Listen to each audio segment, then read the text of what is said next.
नमः शिवाय। हर हर महादेव। सत्य सनातन टेल्स में आप सभी का एक बार फिर से स्वागत है।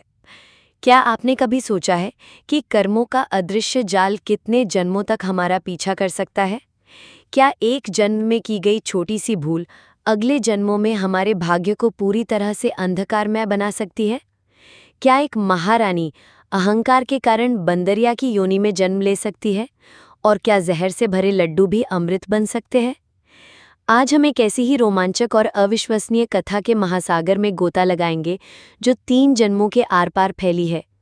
ये कहानी है दोस्ती, ईर्ष्या और उस एक संकल्प की जिसे भूल जाने की कीमत एक रानी को जन्म जन्मांतर तक चुकानी पड़ी। तो चलिए समय के पर्दों को हटाकर देखते हैं कि कैसे एक भुला दिया गया व्रत नियति का सबसे बड़ा खेल बन गया। इस रहस्य को जानने के लिए अंत तक बने रहिएगा। आज भाद्रपद मास के शुक्ल पक्ष की सप्तमी तिथि है और आज महापुण्य फलदायी संतान सप्तमी का व्रत है। इस व्रत के प्रभाव से जल्द ही सूनी गोद भर जाती है। ये व्रत रखने से और इसकी कथा को सुनने से संतान की प्राप्ति, संतान की रक्षा और संतान की उन्नति होती है और साथ ही साथ सभी मनोकामनाएं पूर्ण हो जाती हैं। जो भी मनुष्य इस व्रत की कथा को सुनता है वे भगवान शिव और माता पार्वती का प्रिय हो जाता है। तो आज मैं आपको सुना रही हूँ संतान सप्तमी की बड़ी ही दुर्लभ कथा। तो इस कथा को बड़ी ही श्रद्धा और प्रसन्नचित मन से पूरा अवश्य सुनिएगा। हस्तिनापुर के राज सिंहासन पर धर्मराज युधिष्ठिर विराजमान थे, किंतु उनके मुख पर विजय का तेज नहीं, अपितु एक गहरी अविरल उदासी की छाया थी। कुरुक्षेत्र की भूमि पर बाहर रक्त अभी सूखा न था और उस महायुद्ध की चीत्कारें अब भी रात के सन्नाटे में उनके कानों में गूंजती थीं।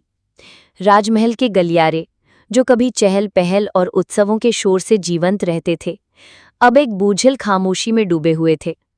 हर स्तंभ, हर झरोखा, हर कक्ष जैसे उन अनगिनत संबंधियों, मित्रों और योद्धाओं का शोक मना रहा था जो काल के गाल में समा गए थे।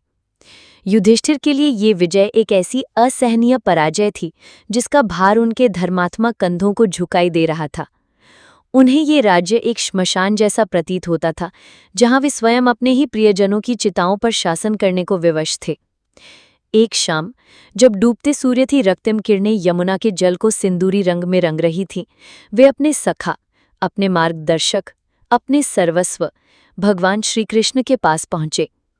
उनकी आंखों में केवल एक राजा की चिंता नहीं, बल्कि एक ऐसे मनुष्य की पीड़ा थी जो भविष्य के अंधकार में किसी प्रकाश की किरण को खोज रहा था। उनकी वाणी में एक विचित्र कंपन था, जैसे कोई वर्षों से दबा हुआ दर्द आज शब्दों का रूप ले रहा हो। उन्होंने अपने हाथ जोड़ लिए। उनकी दृष्टि द्वारकाधीश के चरणों पर टिकी थी। अत्यंत व्यथित स्वर में महाराज युधिष्ठिर ने कहा कि हे प्रभु, हे केशव, इस सूने राजमहल और इस रक्तरंजित सिंहासन को देखकर मेरा हृदय विदीर्ण हो जाता है। हमने धर्म की स्थापना के लिए यह युद्ध लड़ा, किंतु इस प्रक्रिया में हमने भविष्य की कई पीढ़ियों को ही खो दिया। कुल का दीपक कहलाने वाले राजकुमार जो इस साम्राज्य को आगे बढ़ाते, वे सब तो उस महायुद्ध की अग्नि में भस्म हो गए। मुझे यह चिंता रात दिन खाए जा रही है कि इस वंश का, इस राष्ट्र का भविष्य क्या होगा। क्या कोई ऐसा मार्ग है, कोई ऐसा व्रत, कोई ऐसा पुण्य कर्म है जिसके प्रभाव से ये संताप दूर हो? हे प्रभु, कोई ऐसा उत्तम व्रत बताइए जिसके प्रभाव से मनुष्यों के अनेकों संसारिक क्लेश दूर होकर वे पुत्र एवं पौत्रवान हो जाए, ताकि ये सोनी धरती फिर से बच्चों के किलकारियों से गूंज उठे और इस मृतप्राय साम्राज्य में नई जीवन का संचार हो। युधिष्ठिर के शब्दों में छिपी पीड़ा को देखकर भगवान श्री कृष्ण के मुख पर एक शांत, करुण मुस्कान तैर गई। उन्होंने धर्मराज के कंधों पर अपना हाथ रखा। उनका स्पर्श किसी दिव्य औषधि के समान था, जो युधिष्ठिर के व्यथित मन पर शीतल लेप सा लग रहा था। ये सुनकर भगवान बोले कि हे राजन, तुमने केवल अपने लिए नहीं, अपितु समस्त मानव जाति के कल्याण के लिए यह प्रश्न किया है। तुमने बड़ा ही उत्तम प्रश्न किया है। संतान केवल वंश वृद्धि का साधन नहीं, अपितु जीवन की निरंतरता, आशा और भविष्य का प्रतीक है। मैं तुमको एक पौराणिक इतिहास सुनाता हूं जो इसी गूढ़ रहस्य पर से पर्दा उठाएगा। ये केवल एक कथा नहीं, बल्कि कर्म, विस्मृति और भक्ति के उन अदृश्य धागों का जाल है जो कई जन्मों तक आत्मा को बांधे रखते हैं। इसे ध्यानपूर्वक सुनो।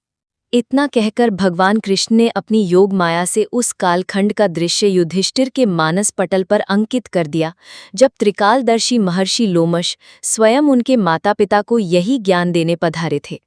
वो समय भी कुछ ऐसा ही था, अंधकार और निराशा से भरा हुआ। मथुरा की उस भयावह कारागार में, जहां देवकी और वासुदेव को जंजीरों में जकड़कर रखा गया था, हर क्षण मृत्यु का भय व्याप्त था। वो कोई साधारण कारागार नहीं थी, वो तो साक्षात निराशा का मूर्त रूप थी। उसकी नम दीवारों से निरंतर पानी रिसता रहता, जैसे वे दीवारें भी देवकी के साथ साथ अश्रु बहा रही हों। हवा में एक अजीब सी सड़न और लोहे की जंजीरों की ठंडी गंध घुली हुई थी। देवकी ने अपनी आंखों के सामने अपने एक एक करके 6 नवजात शिशुओं को पापी कंस के हाथों मरते देखा था। हर बार जब एक शिशु का जन्म होता तो एक क्षण के लिए उस अंधकारपूर्ण कोठरी में आशा की एक किरण चमकती, और दूसरे ही क्षण कंस उसे अपने क्रूर हाथों से मसलकर बुझा देता। देवकी का हृदय अब पत्थर सा हो चुका था, उनकी आंखों के आंसू सूख चुके थे।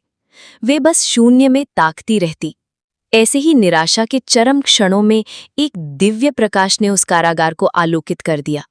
अपनी जटाओं में ब्रह्मांड का ज्ञान समेटे और आंखों में करुणा का सागर लिए स्वयं महर्षि लोमश वहां प्रकट हुए।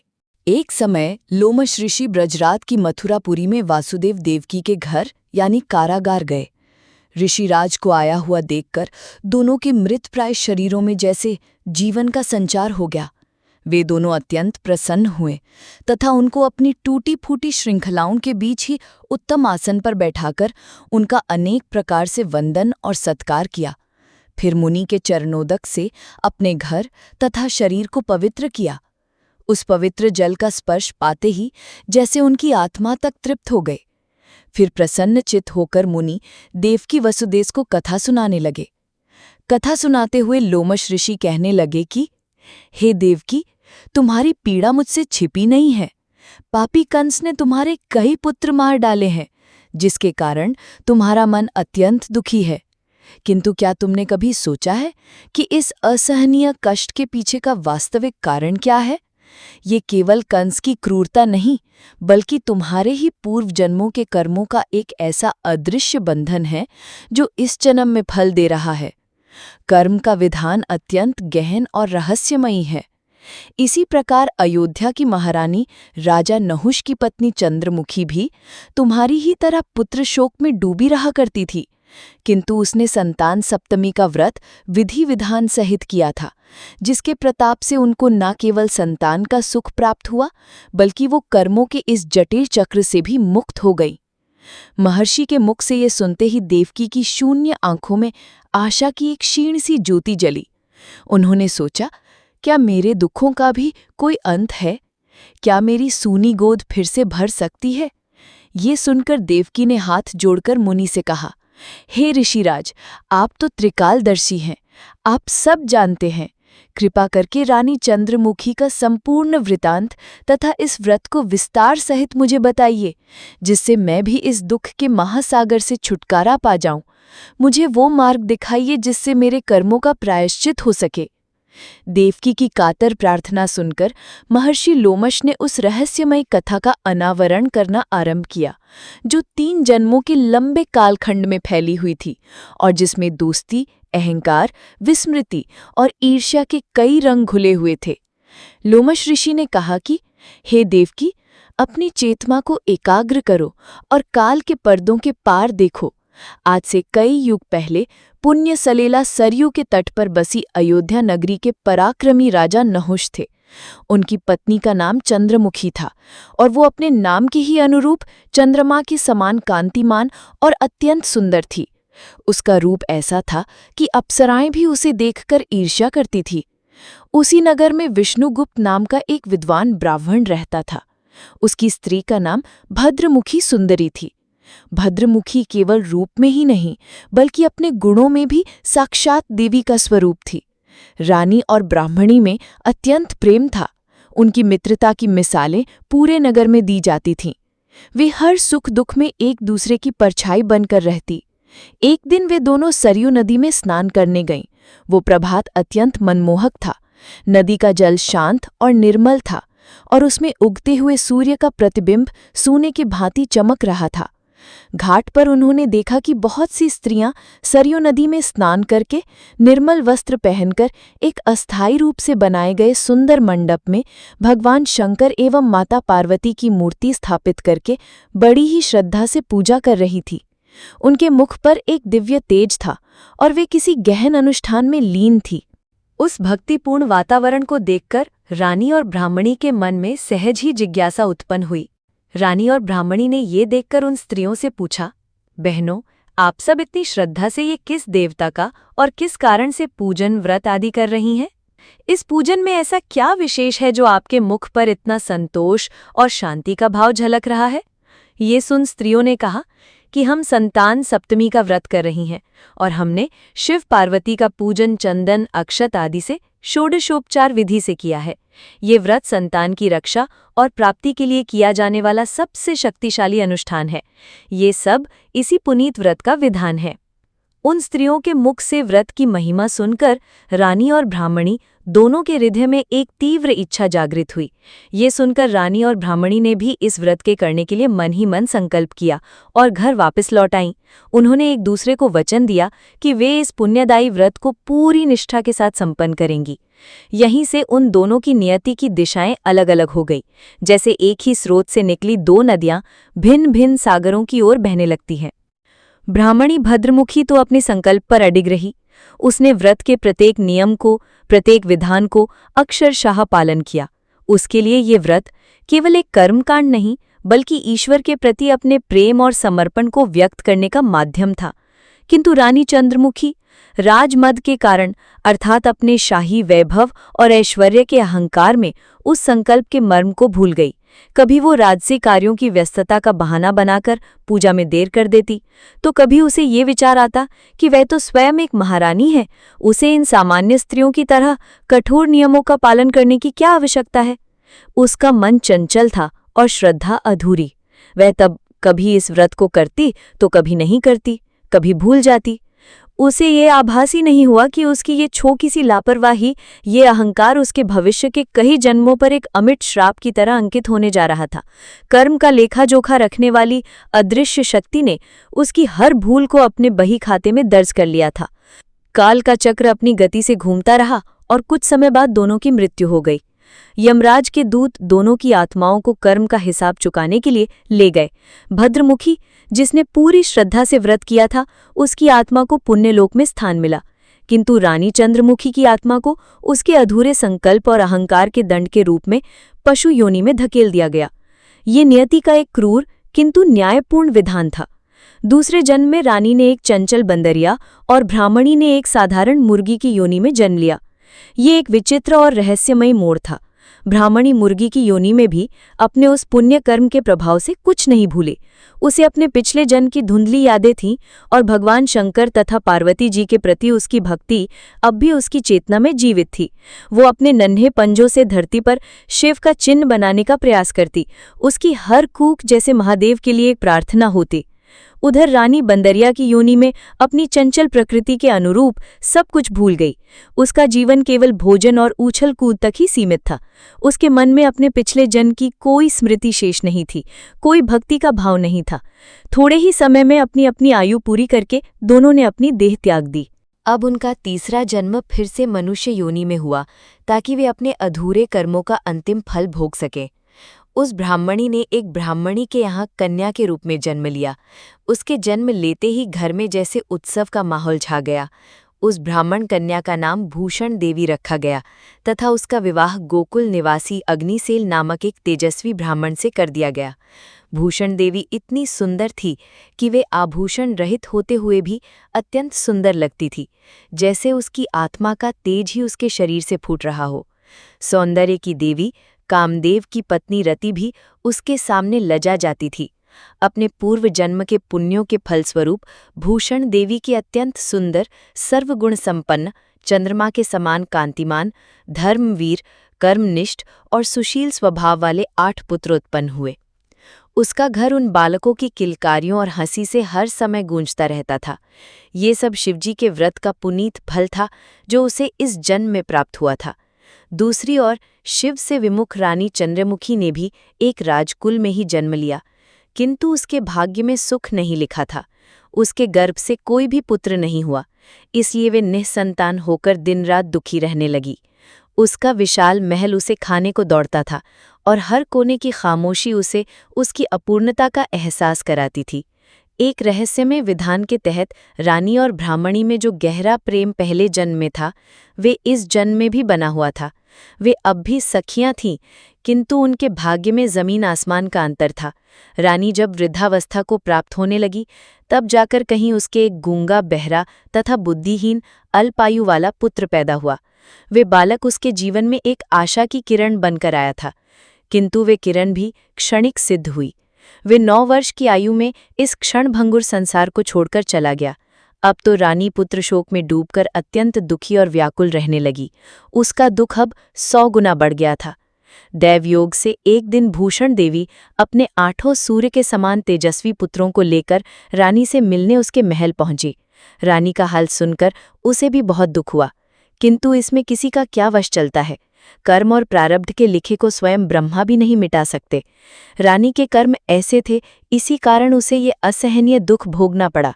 इधर रानी अपनी सखी ब्राह्मणी के इस वैभव और उसके 8 स्वस्थ सुंदर पुत्रों को देखकर उससे मन ही मन भयानक ईर्ष्या करने लगी। उसकी मित्रता की भावना पर ईर्ष्या के विषैले नाग ने कुंडली मार ली थी। उसके मन में एक ऐसा काला भयावह पाप उत्पन्न हो गया जिसकी उसने कभी कल्पना भी नहीं की थी। उस भोली ब्राह्मणी ने अपनी भोली ब्राह्मणी सखी का संताप और अकेलापन दूर करने के लिए कुछ दिनों के लिए अपने 8 पुत्रों को रानी के पास महल में ही छोड़ दिया। उसने सोचा कि बच्चों की उपस्थिति से शायद रानी का मन बहल जाए, किंतु ये उसकी सबसे बड़ी भूल सिद्ध हुई। रानी ने पाप के वशीभूत होकर उन निर्दोष बालकों की हत्या करने का एक शैतानी विचार अपने मन में कर लिया। उसने सोचा, यदि मेरे पास संतान का सुख नहीं है तो मैं इसे भी ये सुख भोगने नहीं दूंगी। उस रात रानी ने स्वयं अपने हाथों से स्वादिष्ट लड्डू बनाए और उनमें तीव्र जहर मिलाकर उन सोए हुए बालकों के सिरहाने रख दिया, ताकि सुबह उठते ही वे उन्हें खा लें। परंतु जिस पर स्वयं महादेव की कृपा हो, उसका काल भी क्या बिगाड़ सकता है। भगवान शंकर की कृपा से जब सुबह बच्चों ने वे लड्डू खाए तो जहर अमृत में परिवर्तित हो गया। एक भी बालक की मृत्यु नहीं हुई, उल्टे उनके चेहरे पर एक नया तेज आ गया। यह देखकर तो रानी अत्यंत ही आश्चर्यचकित और भयभीत हो गई। वो समझ नहीं पा रही थी कि ऐसा चमत्कार कैसे हुआ। इस रहस्य का पता लगाने के लिए उसने मन में ठान ही ली। जब भूषण देवी अपने पुत्रों को लेने आई तो रानी उसे एकांत में ले गई। उसकी आंखों में अब पश्चाताप नहीं बल्कि एक हारी हुई ईर्ष्या की ज्वाला थी। भगवान की पूजा से निवृत्त होकर जब भूषण देवी आई तो रानी ने उससे कांपते हुए स्वर में कहा, मैंने तेरे पुत्रों को मारने के विचार से इनको जहर मिलाकर लड्डू दे दिए थे, किंतु इनमें से एक भी नहीं मरा। ये कैसे संभव है? सच सच बता, तूने कौन सा दान पुण्य व्रत किया है जिसके कारण तेरे ये पुत्र मृत्यु के मुख से भी वापस आ गए? तू नित्य नए सुख भोग रही है और तेरा भाग्य बड़ा ही प्रबल है। तेरा बड़ा सौभाग्य है। इसका भेद तू मुझे निष्कपट होकर समझा, मैं जीवन भर तेरी ऋणी रहूंगी। रानी के ऐसे दीन और पापपूर्ण वचन सुनकर भूषण देवी का हृदय कांप गया। उसे अपनी सखी की मानसिक दशा पर दया भी आई और क्रोध भी। एक क्षण चुप रहने के बाद उसने एक गहरी सांस ली और उस रहस्य पर से पर्दा उठाने का निश्चय किया जो 3 जन्मों से उन दोनों के साथ यात्रा कर रहा था। भूषण देवी ब्राह्मणी कहने लगी, सुनो, आज मैं तुम्हें कोई कहानी नहीं बल्कि हमारी ही सच्चाई बताने जा रही हूँ। मैं तुमको हमारे 3 जन्म का पूरा हाल कहती हूँ, सो ध्यानपूर्वक सुनो। पहले जन्म में तुम अयोध्या के राजा नहुष की पत्नी थी और तुम्हारा नाम चंद्रमुखी था, और मैं तुम्हारी ही सखी ब्राह्मणी भद्रमुखी थी। तुम्हें याद है, हमने सरयू के तट पर कुछ स्त्रियों को पूजन अर्चन करते देखकर इस उत्तम व्रत को करने की प्रतिज्ञा की थी, किंतु तुम राजमद में सब भूल गई और झूठ बोलने का दोष तुमको लगा, जिसे तुम आज भी इस संतानहीनता के रूप में भोग रही हो। मैंने इस व्रत को आचार विचार सहित नियमपूर्वक सदैव किया और आज भी करती हूँ। रानी अविश्वास से अपनी सखी का चेहरा देखती रही। उसकी आंखों के सामने जैसे धुंध छंट रही थी। भूषण देवी में आगे कहा, उस पाप के फलस्वरूप दूसरे जन्म में तुमने एक बंदरिया का जन्म लिया तथा मुझे एक मुर्गी की योनि मिली, किंतु भगवान शंकर की कृपा से इस व्रत के प्रभाव से मैं उस योनि में भी अपनी भक्ति को नहीं भूली और निरंतर उस व्रत का मानसिक रूप से ही सही पर नियमानुसार पालन करती रही। तुम अपनी बंदरिया की योनि में सब कुछ भूल गई, अपनी प्रतिज्ञा, अपनी भक्ति, सब कुछ। मैं तो समझती हूँ तुम्हारे ऊपर ये जो भारी संकट है, तुम्हारी ये जो सूनी गोद है, उसका एकमात्र यही कारण है और दूसरा कोई कारण नहीं हो सकता। तुम्हारी ईर्ष्या, तुम्हारा दुख सब उसी एक भूल की जड़ से उपजे हैं। इसलिए मैं तो कहती हूँ कि अब भी समय है, पश्चाताप करो। आप अभी संतान सप्तमी के व्रत को विधि विधान सहित करिए, जिससे आपका ये जन्मों जन्मों का संकट दूर हो जाए। लोमश ऋषि ने कहा कि हे देवकी, अपनी सखी ब्राह्मणी के मुख से अपने पूर्व जन्मों की ये आश्चर्यजनक और भयावह कथा तथा अपने ही संकल्प को भूल जाने की बात सुनकर रानी को अपनी सारी पुरानी बातें किसी चलचित्र की भांति याद आ गईं। उसे सरयू का वो तट, वो प्रतिज्ञा, वो अहंकार सब कुछ स्पष्ट दिखने लगा। वो अपने किए पर घोर पश्चाताप करने लगी तथा अपनी सखी ब्राह्मणी के चरणों में पड़कर क्षमा याचना करने लगी और भगवान शंकर पार्वती जी की अपार महिमा के गीत गाने लगी। उसकी आंखों से बहते आंसू केवल दुख के नहीं बल्कि प्रायश्चित की अग्नि के थे, जो उसके पापों को जला रहे थे। उसी दिन से रानी ने सच्चे हृदय से नियम अनुसार संतान सप्तमी का व्रत किया, जिसके प्रभाव से रानी को एक दिव्य गुणवान संतान का सुख मिला तथा संपूर्ण सुख भोगकर रानी अंत में शिवलोक को चली गई। भगवान शंकर के व्रत का ऐसा प्रभाव है कि पथभ्रष्ट मनुष्य भी अपने पथ पर अग्रसर हो जाता है और अनंत ऐश्वर्य भोगकर मोक्ष को पा लेता है। ये कथा समाप्त करके लोमश ऋषि ने देवकी की ओर देखा, जिनकी आंखों में अब निराशा नहीं बल्कि एक नई आशा की चमक थी। लोमश ऋषि ने फिर कहा कि देवकी, इसलिए मैं तुमसे भी कहता हूँ कि तुम भी इस व्रत को करने का संकल्प अपने मन में करो, तो तुमको भी कंस के भय से मुक्ति मिलेगी और संतान का सुख अवश्य मिलेगा। इतनी अद्भुत और रहस्यमयी कथा सुनकर देवकी का मन श्रद्धा से भर गया। उसने हाथ जोड़कर लोमश ऋषि से पूछने लगी कि हे ऋषिराज, मैं इस पुनित उपवास को अवश्य करूंगी, किंतु आप इस कल्याणकारी एवं संतान सुख देने वाले उपवास का संपूर्ण विधान, नियम और विधि आदि विस्तार से समझाइए, ताकि मुझसे रानी चंद्रमुखी जैसी कोई भूल न हो। ये सुनकर ऋषि बोले, हे देवकी, ये पुनीत उपवास भादों के महीने में शुक्ल पक्ष की सप्तमी के दिन किया जाता है। इस दिन ब्रह्म मुहूर्त में उठकर किसी नदी अथवा कुएं के पवित्र जल में स्नान करके निर्मल वस्त्र पहने श्री शंकर भगवान तथा जगदम्बा पार्वती जी की मूर्ति की स्थापना करें और उन प्रतिमाओं के सम्मुख सोने चांदी के तारों का अथवा रेशम का एक पवित्र सूत्र, जिसे गंडा कहते हैं, बनाएं। उस गंडे में 7 गांठ होनी चाहिए, जो व्रत के 7 संकल्पों का प्रतीक है। उस गंडे को धूप दीप अष्टगंध से पूजा करके अपने दाहिने हाथ में बांधें और भगवान शंकर से अपनी कामना सफल होने की प्रार्थना करें। ऋषि ने आगे विधि समझाते हुए कहा, तदंतर 7 मीठे पुए बनवाकर भगवान का भोग लगाएं और साथ ही अपनी संतान के प्रतीक के रूप में और अपनी यथाशक्ति अनुसार सोने अथवा चांदी की एक छोटी सी अंगूठी बनवाकर इन सबको एक तांबे के पात्र में रखकर और उनका षोडशोपचार विधि से पूजन करके किसी सदाचारी धर्मनिष्ठ ब्राह्मण को दान करें।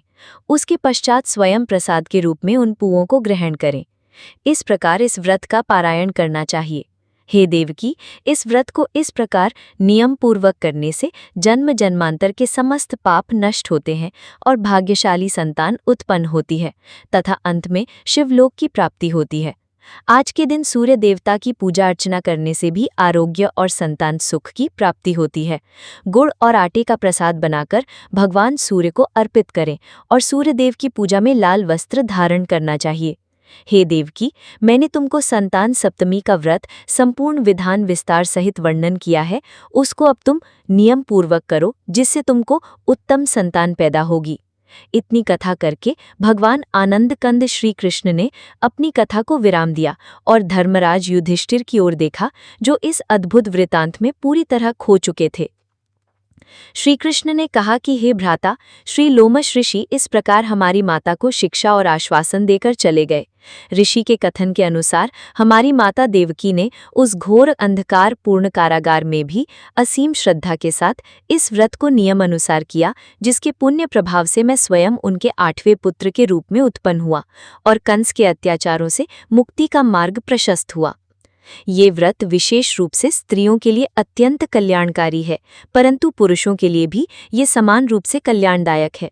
संतान सुख देने वाला, पापों का नाश करने वाला ये उत्तम व्रत है, जिसे स्वयं भी करें और दूसरों से भी करवाएं।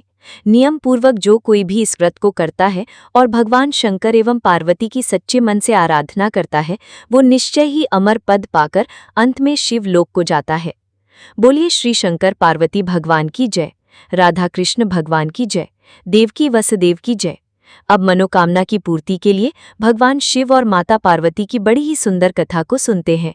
इन कथाओं को सुनने से ही व्रत पूर्ण माना जाता है। सूत जी कहते हैं, उस कालखंड की बात है जब धरती पर धर्म का तेज सूर्य की भांति प्रखर था और राजाओं के वचन उनके प्राणों से भी अधिक मूल्यवान हुआ करते थे।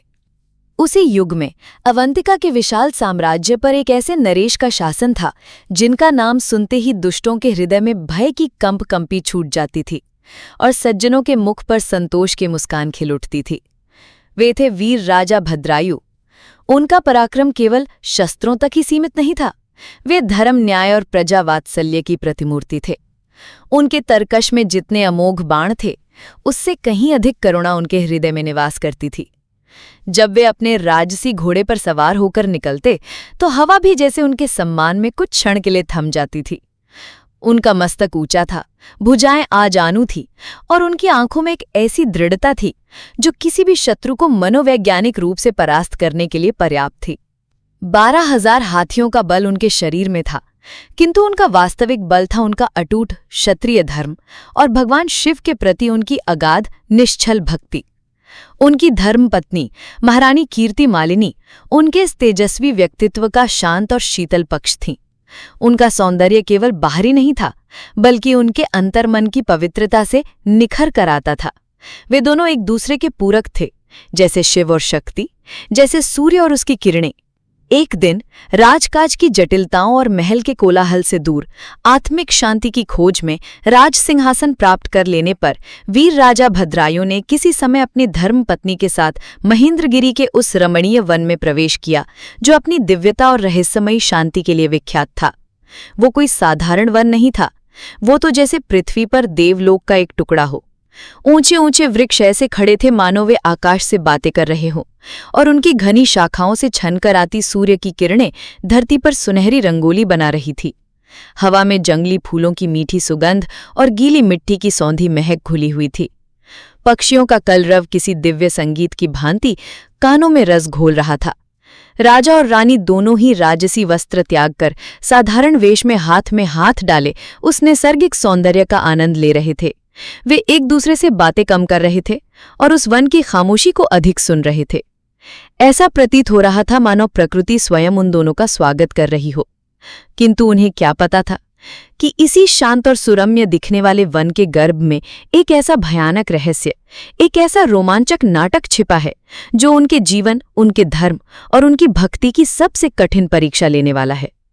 वे अभी कुछ ही दूर चले होंगे कि अचानक उस शांत वातावरण को चीरती हुई एक ऐसी भयावह और करुण चीत्कार उनके कानों में पड़ी जिसने उनके पैरों को धरती में जड़ दिया।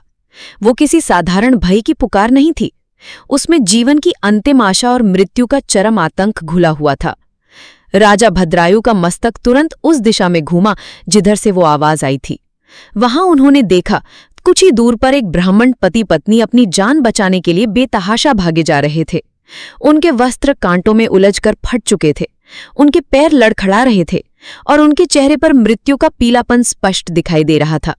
और उनके पीछे किसी यमदूत की भांति एक विशालकाय बाघ उनका पीछा कर रहा था। वो कोई साधारण बाघ नहीं था, उसका आकार सामान्य से लगभग दोगुना था। उसकी पीली आंखों में जैसे 2 दहकते हुए अंगारे जल रहे थे और जब वो गुर्राता तो धरती तक कांप उठती थी। वो दोनों पति पत्नी अपनी अंतिम शक्ति लगाकर चिल्ला रहे थे, महाराज, हाय राजन, हे करुणानिधि, हमारी रक्षा कीजिए, रक्षा कीजिए। उनकी आवाज में इतनी पीड़ा थी कि पत्थर भी पिघल जाए। उस दयनीय दृश्य को देखते ही राजा भद्रायु के भीतर का शांत पति एक क्षण में विलुप्त हो गया और उसकी जगह अवंतिका की उस पराक्रमी शासक ने ले ली जिसके लिए शरणागत की रक्षा अपने प्राणों से भी बढ़कर थी। उनकी नसें तन गईं, उनकी आंखों में रक्त उतर आया और उनका हाथ स्वतः ही अपनी पीठ पर बंधे उस दिव्य धनुष पर चला गया जिसने अनगिनत युद्धों में उन्हें विजय दिलाई थी। ये पुकार सुनकर राजा ने अपना धनुष उठाया। उन्होंने एक ही झटके में अपने तरकश से एक सर्प की भांति फुफकारता हुआ बाण निकाला और उसे प्रत्यंचा पर चढ़ा लिया। उनका पूरा शरीर एक अचल पर्वत की भांति स्थिर हो गया। केवल उनकी दृष्टि उस दानवाकार व्याघ्र पर किसी बाज की तरह टिकी हुई थी। इतने में ही वो व्याघ्र आ पहुंचा। उसने एक ही छलांग में उस असहाय ब्राह्मणी को अपने पंजों में जकड़ लिया। उस स्त्री के मुख से एक अंतिम हृदय विदारक चीख निकली, हाय नाथ, हाय नाथ, हाय प्राणवल्लभ, हाय शंभु, हाय जगदीश्वर आदि कहकर वो विलाप करने लगी। व्याघ्र बड़ा भयानक था। उसके नुकीले पंजे उस कोमल शरीर में धंस गए और रक्त की एक धारा बह निकली। उसने ज्यों ही ब्राह्मणी को पकड़ा, त्यों ही राजा भद्रायु के धनुष से वो बाण एक भीषण टंकार के साथ छूटा। वो कोई साधारण बाण नहीं था, उस पर स्वयं देवों के मंत्र अंकित थे। वो हवा को चीरता हुआ एक सीधी रेखा में गया और सीधा उस महाबली व्याघ्र के मर्मस्थल, उसके हृदय में जा धंसा।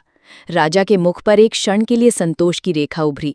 उन्हें लगा कि अब ये पशु एक ही क्षण में प्राण त्याग देगा, किंतु अगले ही पल जो हुआ वो किसी दुस्वप्न से भी अधिक भयावह था। वो एक ऐसा अविश्वसनीय, एक ऐसा असंभव दृश्य था जिसने राजा भद्रायु के 12,000 हाथियों के बल और उनके अमोघ अस्त्रों के अहंकार को एक ही क्षण में चकनाचूर कर दिया। वो महाबली व्याघ्र उन बाणों से तनिक भी व्यथित नहीं हुआ। ऐसा लगा जैसे वो बाण किसी लोहे के पर्वत से टकराकर चूर चूर हो गया हो। बाघ ने केवल एक बार अपनी गर्दन घुमाकर उस बाण को ऐसे देखा जैसे कोई मक्खी उसे परेशान कर रही हो, और फिर उसे अनदेखा कर दिया। ये एक भयानक रहस्य था, एक ऐसा मोड़ जिसकी राजा ने कल्पना तक नहीं की थी। उसका पराक्रम, उसका कौशल, उसका धर्म, सब कुछ उस एक क्षण में व्यर्थ सिद्ध हो गया था। व्याघ्र ने ब्राह्मणी को अपने जबड़ों में बलपूर्वक दबाया और उसे खींचकर घने जंगल के अंधेरे में कहीं विलुप्त हो गया। पीछे रह गया तो बस उस असहाय स्त्री का विलाप, जो धीरे धीरे खामोशी में डूब गया। अपनी आंखों के सामने अपनी पत्नी को उस दानव के पंजे में पड़ी हुई देख वो ब्राह्मण विक्षिप्तों की भांति धरती पर गिर पड़ा। उसे बड़ा दुख हुआ। वो अपनी छाती पीट पीट कर विलाप करने लगा, हाय प्रिय, हाय कांति, हाय पतिव्रते, अरे मुझे इस सूने संसार में अकेला छोड़कर तुम परलोक में कैसे चली गई? तुम्हारे बिना मैं एक क्षण भी कैसे जीवित रह सकता हूँ? उसका दुख अब क्रोध में बदलने लगा, और उसका ये क्रोध उस राजा पर केंद्रित हो गया जो अब भी किसी पत्थर की मूर्ति की भांति अवाक खगा था। ब्राह्मण की आंखों में आंसू नहीं बल्कि आग थी। वो चीख कर बोला, राजन, कहाँ हैं तुम्हारी वे बड़े बड़े अस्त्र शस्त्र जिनकी प्रशंसा के गीत तुम्हारे चारण दिन रात गाते हैं? वो महान धनुष अब क्या हो गया? कहाँ चला गया जिसने बड़े बड़े असुरों को परास्त किया था? कहाँ गया तुम्हारा वो 12,000 हाथियों से भी अधिक बल? तुम्हारे शंख, खड्ग तथा मंत्र अस्त्र विद्या से क्या लाभ हुआ जब तुम एक असहाय स्त्री की रक्षा भी न कर सके? उस ब्राह्मण का प्रत्येक शब्द राजा भद्रायु के हृदय में किसी तपते हुए शूल की भांति चुभ रहा था।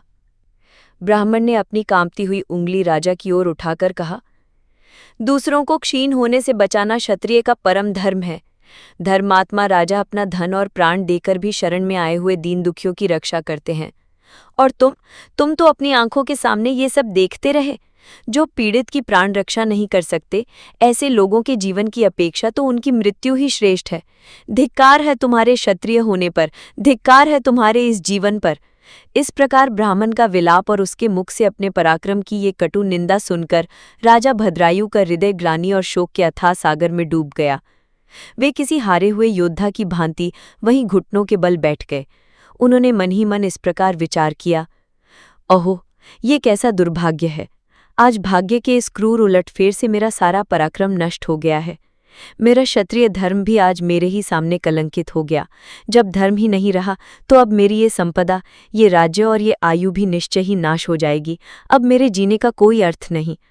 यूं विचार कर राजा भद्रायु उस क्रोधित ब्राह्मण के चरणों में गिर पड़े और उसे धीरज बंधाते हुए बोले, हे ब्राह्मण देव, आप सत्य कहते हैं, मेरा पराक्रम नष्ट हो गया है। मैं अपने धर्म से च्युत हो गया हूँ। मुझे क्षत्रिय धर्म पर आप कृपा कीजिए। महामती, अब शोक को छोड़ दीजिए। यद्यपि मैं आपकी पत्नी को तो वापस नहीं ला सकता, किंतु इस अपराध के प्रायश्चित के लिए मैं आपको मन वांछित पदार्थ दूंगा। ये मेरा विशाल राज्य, ये मेरी रानी और मेरा ये शरीर, सब कुछ आज से आपके अधीन है। बोलिए, आप क्या चाहते हैं? मैं आपके चरणों में अपना सर्वस्व अर्पित करता हूँ। राजा के इस पूर्ण समर्पण को देखकर भी उस ब्राह्मण के मुख पर संतोष का कोई भाव नहीं आया। उसकी आंखों में अभी वही विक्षिप्त सी ज्वाला जल रही थी। ब्राह्मण बोले, राजन, अंधे को दर्पण से क्या काम?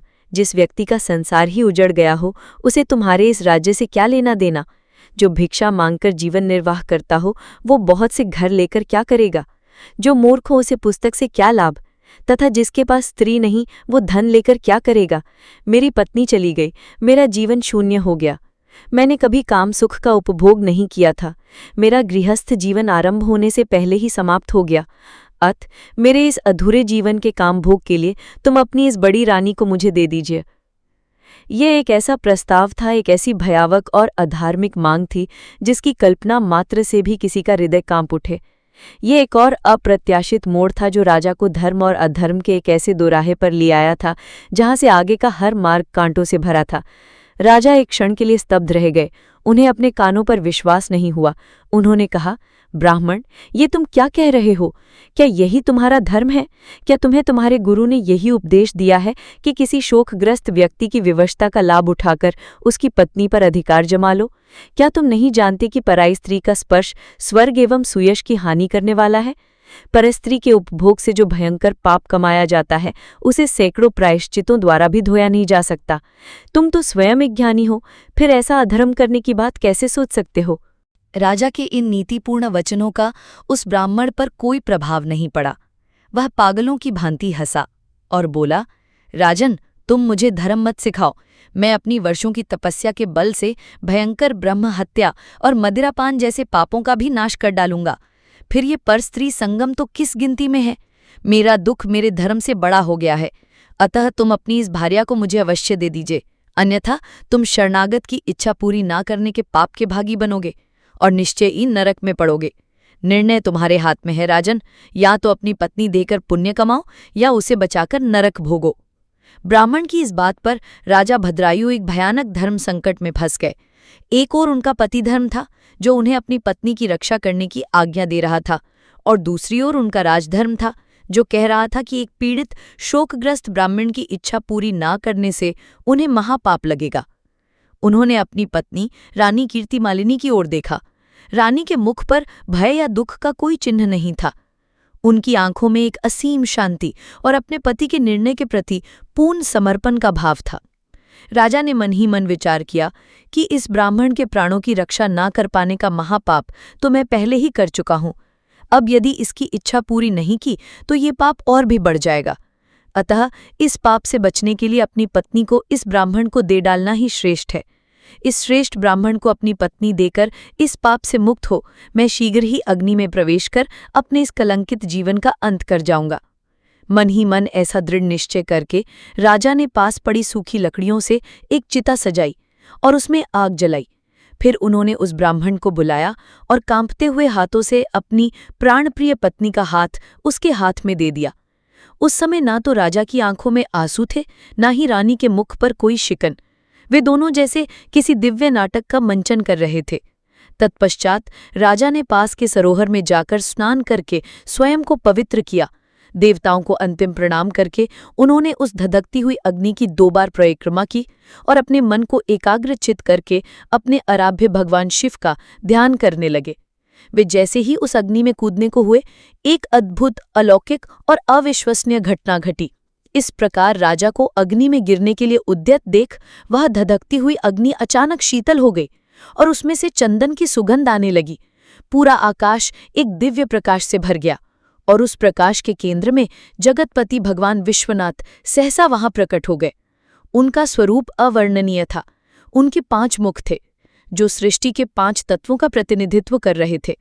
उनके मस्तक पर द्वितीया का चंद्रमा किसी दिव्य आभूषण की भांति शोभा दे रहा था और उनकी जटाओं से जैसे करोड़ों आकाश गंगाएं प्रवाहित हो रही थी। वे कोटि कोटि सूर्य के समान तेजस्वी थे। उनके हाथों में त्रिशूल, खटवांग, कुठार, ढाल, मृग, अभय, वरद और पिनाक जैसे दिव्य अस्त्र शस्त्र थे। वे अपने वाहन नंदी बैल की पीठ पर बैठे हुए थे। उन भगवान नीलकंठ को राजा ने अपने आगे प्रत्यक्ष देखा। उनके दर्शन से उत्पन्न हुए आनंद से युक्त होकर राजा भद्रायु ने हाथ जोड़कर उनका स्तवन करना आरंभ कर दिया।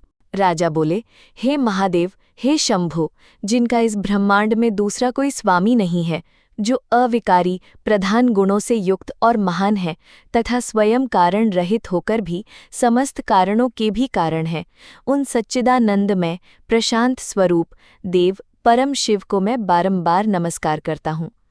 राजा की इस भावपूर्ण स्तुति को सुनकर माता पार्वती के साथ प्रसन्न हुए करुणानिधान महेश्वर ने अपनी अमृतमय वाणी में कहा, राजन, उठो।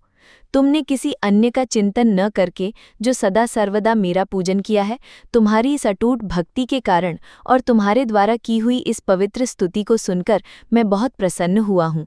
ये जो कुछ भी तुमने देखा वो सब एक परीक्षा थी। तुम्हारे भक्तिभाव की परीक्षा के लिए मैं स्वयं ही इस ब्राह्मण का रूप धरकर आया था। जिस व्याघ्र ने ब्राह्मणी को ग्रस लिया था वो ब्राह्मणी और कोई नहीं, स्वयं गिरिराज नंदिनी उमा देवी ही थी। तुम्हारे अमोघ बाण मारने से भी जिसके शरीर को चोट नहीं पहुंची, वो व्याघ्र भी मेरी ही माया द्वारा निर्मित था। तुम्हारे धैर्य, तुम्हारे धर्म और तुम्हारे त्याग को देखने के लिए ही मैंने तुम्हारी पत्नी को मांगा था। इस कीर्तिमालिनी के पति धर्म और तुम्हारी अटूट भक्ति से मैं पूर्णतः संतुष्ट हूँ। तुम कोई भी दुर्लभ वर मांगो, मैं उसे इसी क्षण तुम्हें प्रदान करूंगा। भगवान शिव के मुख से ये रहस्योद्घाटन सुनकर राजा भद्रायु और रानी कीर्तिमालिनी के आश्चर्य का ठिकाना न रहा। वे समझ गए कि ये सब उनके आराध्य की ही एक लीला थी। वे दोनों एक साथ भगवान के चरणों में गिर पड़े। राजा बोले, हे देव, आप तो साक्षात परमेश्वर है। अपने सांसारिक ताप से घिरे हुए मुझ अधम को जो आपने प्रत्यक्ष दर्शन दिया है, यही मेरे लिए संसार का सबसे महान वर है। हे देव, आप वरदाताओं में श्रेष्ठ हैं। आपसे मैं दूसरा कोई वर नहीं चाहता। मेरी केवल यही इच्छा है कि मैं, मेरी यह रानी, मेरे माता पिता, पद्मा नामक वैश्य और उसके पुत्र, इन सबको आप अपना पार्श्ववर्ती सेवक बना लीजिए, ताकि हम सब जन्म जन्मांतर तक आपकी सेवा कर सकें। तत्पश्चात रानी कीर्तिमालिनी ने प्रणाम करके अपनी भक्ति से भगवान शंकर को प्रसन्न किया और उत्तम वर मांगा। हे महादेव, मेरे पिता राजा चंद्रांगन और मेरी माता सीमंतिनी, इन दोनों को भी आपके समीप ही निवास प्राप्त हो।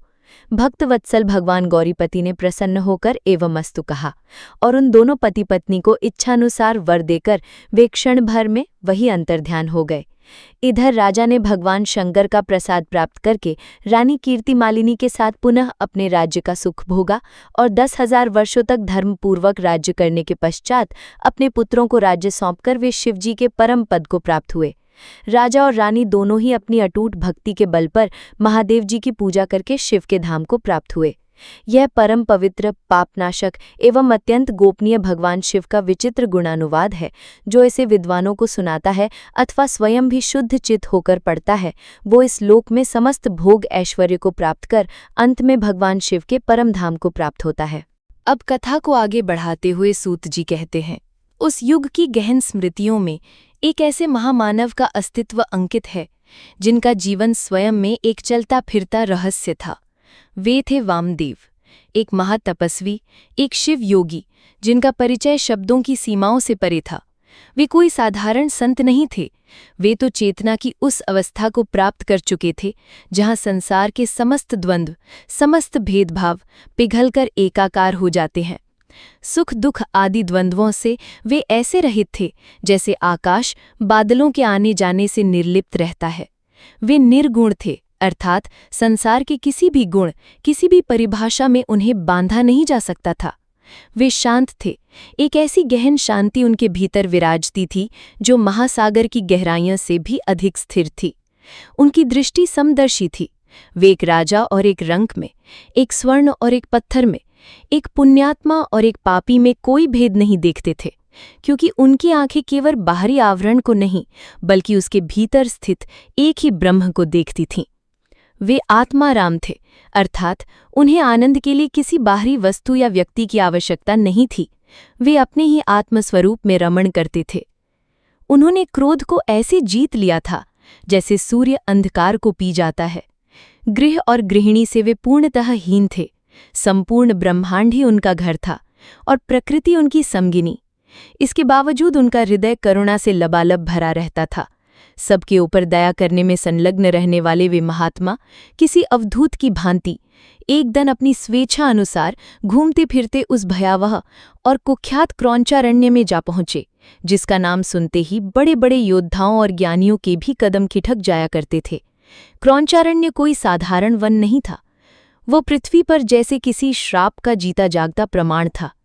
किंवदंतियां थीं कि सदियों पहले किसी महाक्रोधी ऋषि ने इस भूमि को श्राप दिया था कि यहाँ केवल निराशा, भय और मृत्यु का ही वास होगा। उस वन के वृक्ष सीधे आकाश की ओर नहीं, बल्कि एक दूसरे में उलझे हुए किसी दैत्य की मुड़ी हुई उंगलियों की भांति विकृत हो चुके थे। दिन के प्रखर प्रकाश में भी उन वृक्षों के नीचे एक रहस्यमयी डरावना अंधेरा छाया रहता था। हवा यहाँ बहती नहीं थी, बल्कि किसी बीमार प्राणी की भांति हाँफती थी, और अपने साथ फूलों की सुगंध नहीं, बल्कि सड़न और अज्ञात भय की एक असहनीय दुर्गंध लाती थी। यहाँ पक्षी चहचहाते नहीं थे, और यदि कोई बोलता भी था तो उसकी आवाज में संगीत नहीं, बल्कि एक दर्द भरी चीख होती थी। ऐसा लगता था मानो इस वन की आत्मा ही मर चुकी हो और अब केवल उसका प्रेत ही यहाँ भटकता हो। बड़े से बड़ा शिकारी भी इस वन की सीमा पर आकर लौट जाता था, क्योंकि कहा जाता था कि जो भी इस वन में प्रवेश करता है वो कभी लौटकर नहीं आता। ये एक ऐसी रहस्यमयी और रोमांचक पहेली थी जिसे सुलझाने का साहस किसी में नहीं था, किंतु वामदेव, जो भय और साहस के द्वंद्व से परे थे, शांत भाव से नंगे पांव उस श्रापित भूमि में ऐसे प्रवेश कर गए जैसे कोई अपनी माँ की गोद में जा रहा हो। उस निर्जन वन के सबसे घने और अंधकारपूर्ण हृदय में एक ऐसी आत्मा का वास था जो स्वयं उस वन के श्राप से भी अधिक भयानक थी। वहां कोई भूख प्यास से व्याकुल अत्यंत भयानक ब्रह्म राक्षस रहता था। वो कोई साधारण पिशाच नहीं था, वो ज्ञान और पाप का एक विभत्स मिश्रण था। पूर्व जन्म में एक महान ज्ञानी ब्राह्मण होकर भी अपने कर्मों के कारण वो इस निकृष्ट योनि को प्राप्त हुआ था। उसका शरीर किसी सूखे हुए वृक्ष के तने जैसा था, जिस पर मांस का कोई चिन्ह नहीं था, केवल सूखी हुई चमड़ी हड्डियों से चिपकी हुई थी। उसकी जटाएं किसी बिच्छू की पूंछ की भांति विषैली और कंटीली थीं, और उनमें सूखे हुए पत्ते और ना जाने किन किन प्राणियों की हड्डियां उलझी हुई थीं। उसकी आंखें, वे आंखें किसी जीवित प्राणी की नहीं थीं। वे दो गहरे दहकते हुए गड्ढे थे, जिनमें ना तो कोई भावना थी, ना कोई चेतना थी, तो बस एक अंतहीन, कभी न बुझने वाली भूख और प्यास की ज्वाला। हजारों वर्षों से उसने अन्न का एक दाना या जल की एक बूंद ग्रहण नहीं की थी। वो केवल जीवित प्राणियों की प्राण ऊर्जा पीकर अपने इस नारकीय अस्तित्व को बनाए हुए था। उसकी भूख इतनी प्रचंड थी कि वो पूरे वन की चेतना को सोख लेता था, जिससे पेड़ पौधे तक सूख जाते थे। उसकी उपस्थिति ही मृत्यु का पर्याय थी। जब वामदेव उस वन के केंद्र में पहुंचे तो उस ब्रह्म राक्षस को एक अपरिचित प्राण ऊर्जा का आभास हुआ। ये ऊर्जा इतनी शुद्ध, इतनी शक्तिशाली और इतनी शांत थी जैसी उसने हजारों वर्षों में कभी अनुभव नहीं की थी। उसकी सुप्त इंद्रियां जाग उठीं और उसकी भूख एक ज्वालामुखी की भांति फूट पड़ी। उसे लगा कि यदि वो इस ऊर्जा को पी ले तो उसकी सहस्त्राब्दियों की तृष्णा शांत हो जाएगी। वामदेव जी को देखकर उन्हें खा जाने की उस प्रबल इच्छा से वो राक्षस एक भीषण गगनभेदी चीत्कार करता हुआ बड़े वेग से उनकी ओर दौड़ा। उसकी गति किसी तूफान से भी तेज थी। उसके दौड़ने से सूखे पत्ते हवा में ऐसे उड़ने लगे जैसे कोई बवंडर आ गया हो, और धरती कांपने लगे। उसे अपनी ओर आते देख उस साक्षात मृत्यु के अवतार को देखकर भी योगेश्वर वामदेव के मुख पर ना तो भय की कोई रेखा आई, ना ही आश्चर्य का कोई भाव। वे तनिक भी विचलित नहीं हुए, वे बस शांत खड़े रहे। उनकी आंखों में उस राक्षस के लिए घृणा नहीं, बल्कि एक गहन करुणा का भाव था, जैसे कोई वैद्य किसी अत्यंत पीड़ाग्रस्त रोगी को देख रहा हो। उस घोर ब्रह्मराक्षस ने अपनी पूरी शक्ति के साथ वेग से दौड़कर अपने नुकीले लंबे नाखूनों वाले हाथों से उन्हें पकड़ लिया। वो उन्हें चीर फाड़ कर उनकी प्राण ऊर्जा को पी जाना चाहता था। किंतु जिस एक अविश्वसनीय और रहस्यमयी क्षण में उस राक्षस के अपवित्र हाथों ने वामदेव के पवित्र अंगों का स्पर्श किया, उसी क्षण एक अद्भुत अलौकिक चमत्कार घटित हुआ। ये कोई साधारण स्पर्श नहीं था, वो तो जैसे किसी महापवित्र यज्ञ की अग्नि का स्पर्श था। वामदेव के अंगों पर लिपटी हुई वो साधारण सी दिखने वाली भस्म, जो साक्षात महादेव का तेज थी, उस स्पर्श के माध्यम से एक विद्युतीय प्रवाह की भांति उस राक्षस के शरीर में प्रवेश कर गई। एक क्षण के लिए उस राक्षस को लगा जैसे करोड़ों सूर्यों का प्रकाश उसकी आत्मा के भीतर विस्फोट कर गया हो। उसकी सारी पाप राशि, जो जन्म जन्मांतरों से उसकी चेतना पर एक काले मोटे कंबल की तरह जमी हुई थी, उस दिव्य तेज के स्पर्श मात्र से तत्काल ऐसे नष्ट हो गई जैसे अग्नि के संपर्क में आने से रुई का ढेर जलकर राख हो जाता है। और जैसे ही वो पाप का अंधकार छटा, उसकी विस्मृति की सारी परतें उधड़ गईं और उसे अपने केवल एक नहीं बल्कि पिछले 25 जन्मों का पूरा वृत्तांत, हर पाप, हर पुण्य, हर कष्ट किसी दर्पण की भांति स्पष्ट स्मरण हो आया। ये एक ऐसा रोमांचक और अविश्वसनीय रूपांतरण था जिसका साक्षी वो श्रापित वन पहली बार बन रहा था। जैसे चिंतामणि या स्पर्शमणि का स्पर्श करके काला कठोर लोहा भी अपनी सारी अशुद्धियों को त्याग कर कुंदन बन जाता है, उसी प्रकार महात्मा पुरुष अपनी दर्शन तथा स्पर्श मात्र से महापापियों को भी तत्काल पवित्र कर देते हैं। अतः संसार में सत्संग से दुर्लभ और कुछ भी नहीं है। जो राक्षस एक क्षण पहले भूख प्यास से विकल हो घोर और विभत्स रूप धारण करके उस निर्जन वन में एक प्रेत की भांति भटकता फिरता था, वही उस एक साधु के दिव्य संपर्क से पूर्ण आनंद में हो गया। उसकी शारीरिक विकरालता अभी भी वैसी ही थी, किंतु उसकी आत्मा निर्मल हो चुकी थी। उसकी आंखों में जल रही घृणा की ज्वाला बुझ चुकी थी और उसकी जगह पर पश्चाताप और कृतज्ञता के अश्रुओं की अविरल धारा बह रही थी। वो अपनी पूरी शक्ति से कांपता हुआ योगी वामदेव के युगल चरण अरविंदों में ऐसे गिर पड़ा जैसे कोई जड़ से उखड़ा हुआ वृक्ष गिरता है। उसने अपने विकृत मस्तक को उनके चरण धूलि से स्पर्श किया और रोते हुए कहा, महायोगी, मुझ अधम पर प्रसन्न होइए। करुणानिधि, मुझ पापी पर प्रसन्न होइए। कहाँ सब प्राणियों को भय देने वाला, अपने ही कर्मों की आग में जलता हुआ मुझ जैसा पापात्मा, और कहाँ आप जैसे करुणा और शांति के साक्षात सागर दयालु महात्मा का दर्शन। हे प्रभु, ये कैसा चमत्कार है, ये कैसा रहस्य है। वामदेव ने अत्यंत शांत और मधुर स्वर में, जो उस वन की कर्कशता में किसी वीणा के संगीत जैसा लग रहा था, उस भूमि पर पड़े राक्षस से कहा, पहले उठो वत्स, भयभीत मत हो। फिर उन्होंने पूछा, इस भयानक राक्षस का रूप धारण करके इस निर्जन वन में विचरने वाले तुम वास्तव में कौन हो और यहाँ किस लिए और कब से रहते हो? तुम्हारी पीड़ा का मूल कारण क्या है? वामदेव के मुख से वत्स जैसा स्नेहपूर्ण संबोधन सुनकर उस ब्रह्म राक्षस का हृदय और भी द्रवित हो गया। वो हाथ जोड़कर अपनी पूरी कहानी, अपने कर्मों का वो लंबा और अंधकारपूर्ण इतिहास सुनाने लगा। राक्षस ने कहा, हे महात्मन, मेरी कथा बहुत लंबी और पाप से भरी हुई है। आज से 25वें जन्म पूर्व मैं पवन राष्ट्र का रक्षक अर्थात राजा था। उस समय मेरा नाम दुर्जय था और मैं अपने नाम के ही अनुरूप था। मुझे जीतना कठिन था, किंतु मैंने अपनी शक्तियों का उपयोग धर्म के लिए नहीं, अधर्म के लिए किया। मैं बड़ा पापी और स्वेच्छाचारी था। मुझ पर सत्ता का ऐसा नशा चढ़ा था कि मुझे अच्छे और बुरे का कोई ज्ञान ही नहीं रहा। मेरी एक ही प्रबल इच्छा थी, प्रतिदिन नई नई स्त्री का उपभोग करना। मेरा हरम अनगिनत स्त्रियों से भरा हुआ था, फिर भी मेरी वासना शांत नहीं होती थी। मैं नित्य एक एक स्त्री को भोग कर उसे किसी वस्तु की भांति छोड़ देता और उसे अपने महल के भीतर एक बंदी की भांति रखकर अपने सैनिकों को अन्य सुंदर स्त्रियों का अपहरण करने के लिए भेजता था।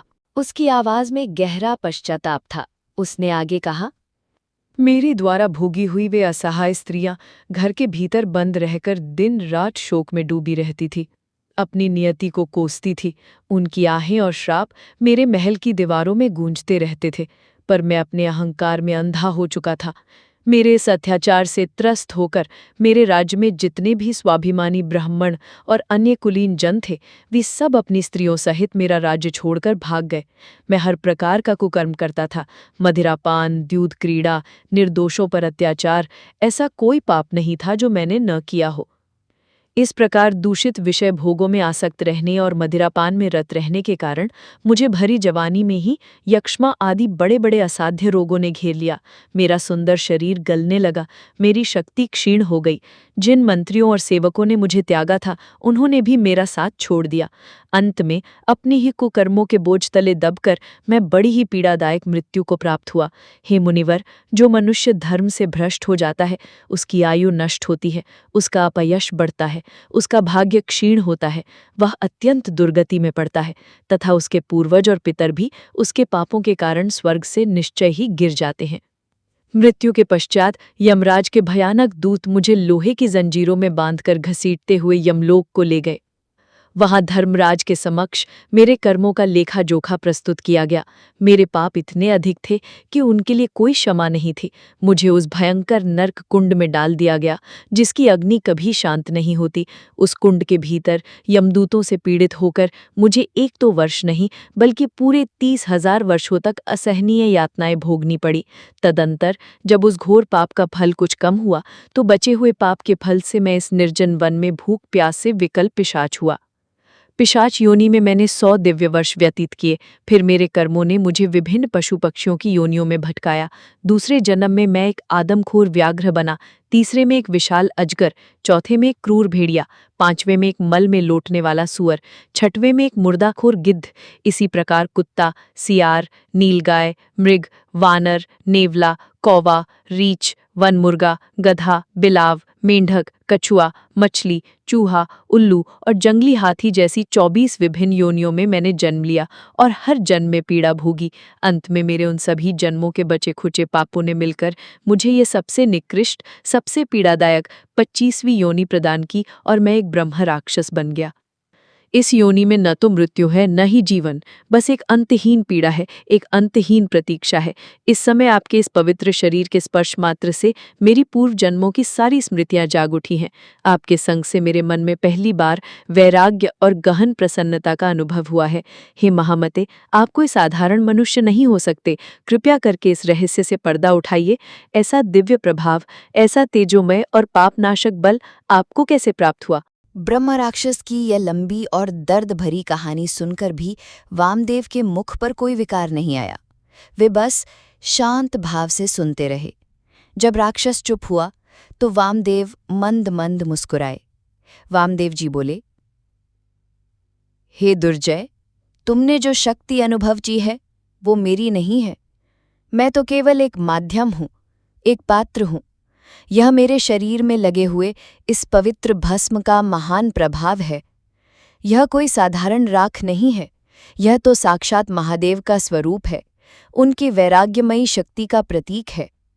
भगवान शंकर के सिवा दूसरा कौन है जो भस्म की वास्तविक शक्ति को जानता है? महादेव जी का जैसा महात्म्य है वैसा ही इस भस्म का भी है। यह भस्म सृष्टि के अंतिम सत्य का प्रतीक है कि हर वस्तु, हर प्राणी, हर अहंकार अंत में जलकर इसी राख में परिवर्तित हो जाएगा। जो इस सत्य को अपने शरीर पर धारण कर लेता है वह जन्म मृत्यु के चक्र से परे हो जाता है। इसी पवित्र भस्म के संसर्ग से तुम्हारी बुद्धि भी निर्मल हो गई है, तुम्हारे पाप भस्म हो गए हैं। अतः यदि तुम इस पीड़ा से पूर्णतः मुक्त होना चाहते हो तो तुम भी श्रद्धा से इस पवित्र त्रिपुंड को अपने मस्तक पर धारण करो। यह कहकर महातपस्वी शिवयोगी वामदेव ने अपनी झोली से थोड़ी सी भस्म निकाली और उसे भगवान शिव के पंचाक्षर मंत्र ओम नमः शिवाय से अभिमंत्रित किया। उस साधारण सी राख में एक दिव्य रजत वर्णी प्रकाश उत्पन्न हो गया और उससे एक अलौकिक सुगंध आने लगी।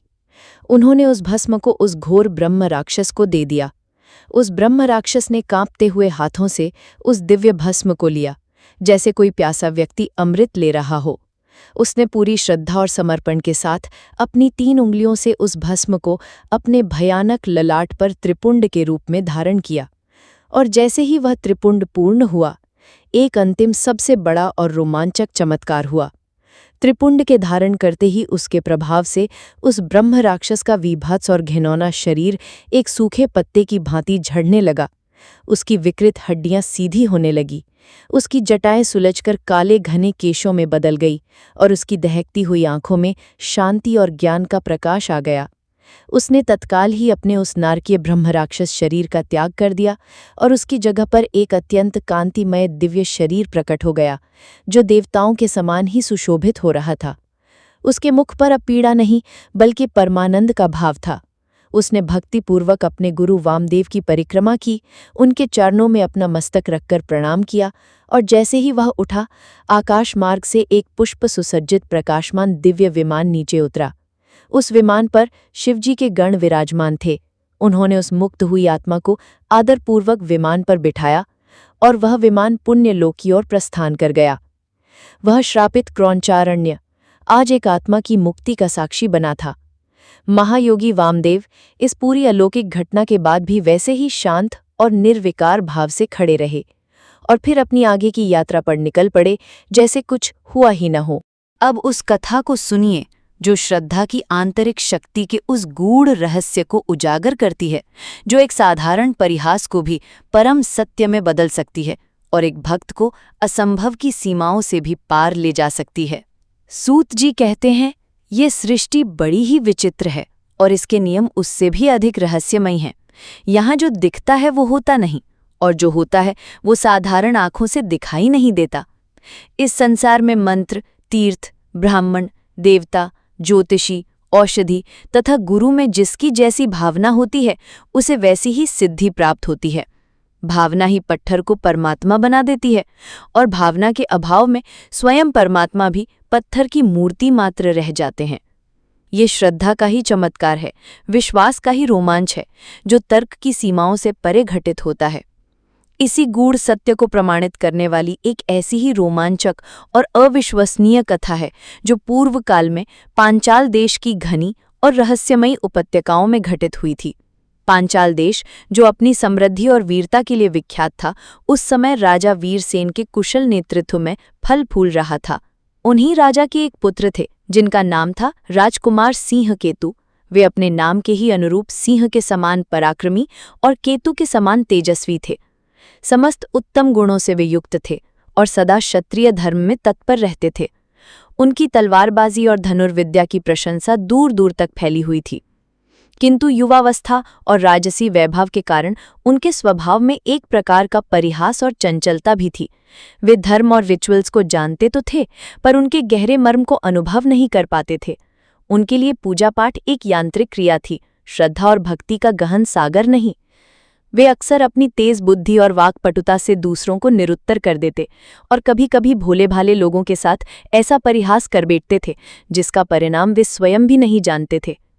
उन्हें क्या पता था कि उनका ऐसा ही एक परिहास, एक साधारण सा मजाक, कर्मों के विधान में एक ऐसी असाधारण घटना को जन्म देगा जो इतिहास में सदा सदा के लिए अंकित हो जाएगी। एक दिन जब वसंत ऋतु अपने पूरे यौवन पर थी और वनोपवन नाना प्रकार के पुष्पों और पल्लवों से सुशोभित हो रहे थे, महाबली सिंह केतु अपने कुछ विश्वस्त सेवकों को साथ लेकर शिकार खेलने के लिए वन में गए। उनका काफिला किसी उत्सव की भांति प्रतीत हो रहा था। घोड़ों की टापों से धरती गूंज रही थी और सेवकों के जयकारों से आकाश। राजकुमार का कोई सेवक जो वनवासी भील कुल में उत्पन्न हुआ था और जिसका नाम चंक था, शिकार की खोज में अपने साथियों से बिछुड़कर घने जंगल के एक ऐसे हिस्से में जा पहुंचा जहां पहले कभी कोई नहीं गया था। चंक एक साधारण वनवासी था। उसका हृदय किसी बच्चे की भांति सरल और निष्कपट था। वह प्रकृति के हर कण में, हर वृक्ष, हर शिला में किसी न किसी दैवीय शक्ति का वास मानता था। उसकी भक्ति किताबी नहीं थी, बल्कि उसके रक्त में, उसकी सांसों में बसी थी। वन में इधर उधर घूमते हुए उसकी दृष्टि सहसा एक ऐसी संरचना पर पड़ी जो समय के थपेड़ों से जर्जर हो चुकी थी। उसने एक टूटा फूटा, गिरा पड़ा पुराना देवालय देखा। उसकी दीवारें ढह चुकी थीं, छत गायब थी और उस पर जंगली लताएं किसी अजगर की भांति लिपटी हुई थीं। ऐसा प्रतीत होता था मानो वो मंदिर किसी श्राप के कारण अपनी महिमा खो चुका हो। उस मंदिर के गर्भगृह में पत्तों और धूल के ढेर के बीच चबूतरे पर एक शिवलिंग पड़ा था जो अपनी पीठ से टूटकर अलग हो गया था। शास्त्रों के अनुसार एक खंडित मूर्ति पूजा के योग्य नहीं रहती, किंतु चंक की सरल आंखों को ये दोष दिखाई नहीं दिया। उस शबर ने उसे किसी खोए हुए खजाने, किसी मूर्तिमान सौभाग्य की भांति देखा। उसे ऐसा लगा जैसे स्वयं महादेव उसे उस निर्जन वन में दर्शन देने के लिए प्रकट हुए हों। उसके पूर्व जन्म के किसी पुण्य कर्म से प्रेरित होकर उसने उस शिवलिंग को बड़ी ही शीघ्रता और श्रद्धापूर्वक उठा लिया, उसे अपने अंगवस्त्र से पोंछकर साफ किया और उसे अपने हृदय से लगाकर वापस अपने स्वामी बुद्धिमान राजकुमार के पास ले आया। राजकुमार और अन्य सेवक उस समय एक विशाल वृक्ष के नीचे विश्राम कर रहे थे। चंक दौड़ता हुआ उनके पास पहुंचा। उसकी सांसें तेज चल रही थीं और उसकी आंखों में एक अद्भुत दिव्य चमक थी। उसने वह खंडित शिवलिंग राजकुमार के सामने ऐसे प्रस्तुत किया जैसे उसे संसार की सबसे बहुमूल्य निधि मिल गई हो। उसने कहा, प्रभु देखिए ये कैसा सुंदर शिवलिंग है, मुझे ये उस पुरानी मंदिर में मिला है मैं आदरपूर्वक इनकी पूजा करना चाहता हूँ। आप तो ज्ञानी हैं, आप ही मुझे इनकी पूजा की विधि बता दें, ताकि मुझ जैसे मंत्र न जानने वाले पुरुष के द्वारा की हुई पूजा से भी भगवान शिव प्रसन्न हो जाए। चंक के उस निष्कपट निवेदन और उसकी भोली श्रद्धा को देखकर परिहास कुशल राजकुमार सिंह केतु और उनके साथ खड़े अन्य सेवक मन ही मन हंसने लगे। उन्हें उस भील की अज्ञानता पर दया भी आ रही थी और मनोरंजन भी हो रहा था। राजकुमार ने सोचा कि इस भोले वनवासी के साथ थोड़ा परिहास किया जाए। निषाद के इस प्रकार पूछने पर राजकुमार ने हंसकर कहा, अरे चंक, तू इनकी पूजा करना चाहता है? ये तो बड़ी अच्छी बात है। विधि बहुत सरल है। सुनो, इस शिवलिंग को अपने घर में किसी शुद्ध आसन पर स्थापित करना और सदा संकल्प पूर्वक नए नए जल से इनका अभिषेक करना। शुभ गंध, अक्षत और वन में मिलने वाले नए नए पत्र, पुष्प तथा धूप दीप आदि के द्वारा इनका पूजन करना। यहाँ तक तो राजकुमार ने सही विधि बताई, किंतु फिर उनके भीतर का परिहास कुशल मन जाग उठा। उन्होंने अपनी बात में एक ऐसा असंभव और विचित्र विधान जोड़ दिया जो किसी भी शास्त्र में वर्णित नहीं था। उन्होंने कहा, और हाँ, सबसे महत्वपूर्ण बात, भगवान शिव को चिता का भस्म अत्यंत प्रिय है, क्योंकि वह शमशानवासी हैं। इसलिए प्रतिदिन पूजा में इन पर ताज़ी चिता का भस्म अवश्य चढ़ाना और अपने भोजन करने योग्य अन्न के द्वारा भगवान को नैवेद्य लगाना। राजकुमार और उनकी साथी ये सोचकर भीतर ही भीतर हंस रहे थे कि ये बेचारा वनवासी भला रोज चिता की राख कहाँ से लाएगा और थक हार कर कुछ ही दिनों में ये सब छोड़ देगा। किंतु चंक के लिए उसके स्वामी के वचन ही शास्त्र थे। अपने स्वामी के इस प्रकार उपदेश देने पर चंक नाम वाले उस शबर ने उसे किसी वेद वाक्य की भांति सादर शिरोधार्य किया। उसने राजकुमार को दंडवत प्रणाम किया और उस शिवलिंग को लेकर अपने घर की ओर चल पड़ा। घर आकर उसने अपनी पत्नी शबरी को पूरी बात बताई। वो भी अपने पति के समान ही सरल और भक्तिमयी थी। उन दोनों ने मिलकर अपनी छोटी सी झोपड़ी के एक कोने को लीप पोतकर पवित्र किया और वहां उस लिंग मूर्ति महेश्वर की स्थापना की और उनका प्रतिदिन पूजन शुरू कर दिया। वे प्रतिदिन ब्रह्म मुहूर्त में उठते, पास की नदी से ताज़ा जल लाते, वन से सुंदर सुंदर पुष्प और बेलपत्र तोड़कर लाते और बड़ी ही श्रद्धा से अपने आराध्य की पूजा करते। और जैसा कि राजकुमार ने बताया था, वो प्रतिदिन चिता भस्म का उपहार भी अपने महादेव को भेंट करता था। इसके लिए उसे हर दिन अपनी बस्ती से दूर नदी के उस पार बने शमशान घाट पर जाना पड़ता था। वो स्थान भय और उदासी से भरा रहता था। हर ओर जलती चिताओं की गंध, मृतकों के संबंधियों का विलाप और एक अजीब सी खामोशी छाई रहती थी।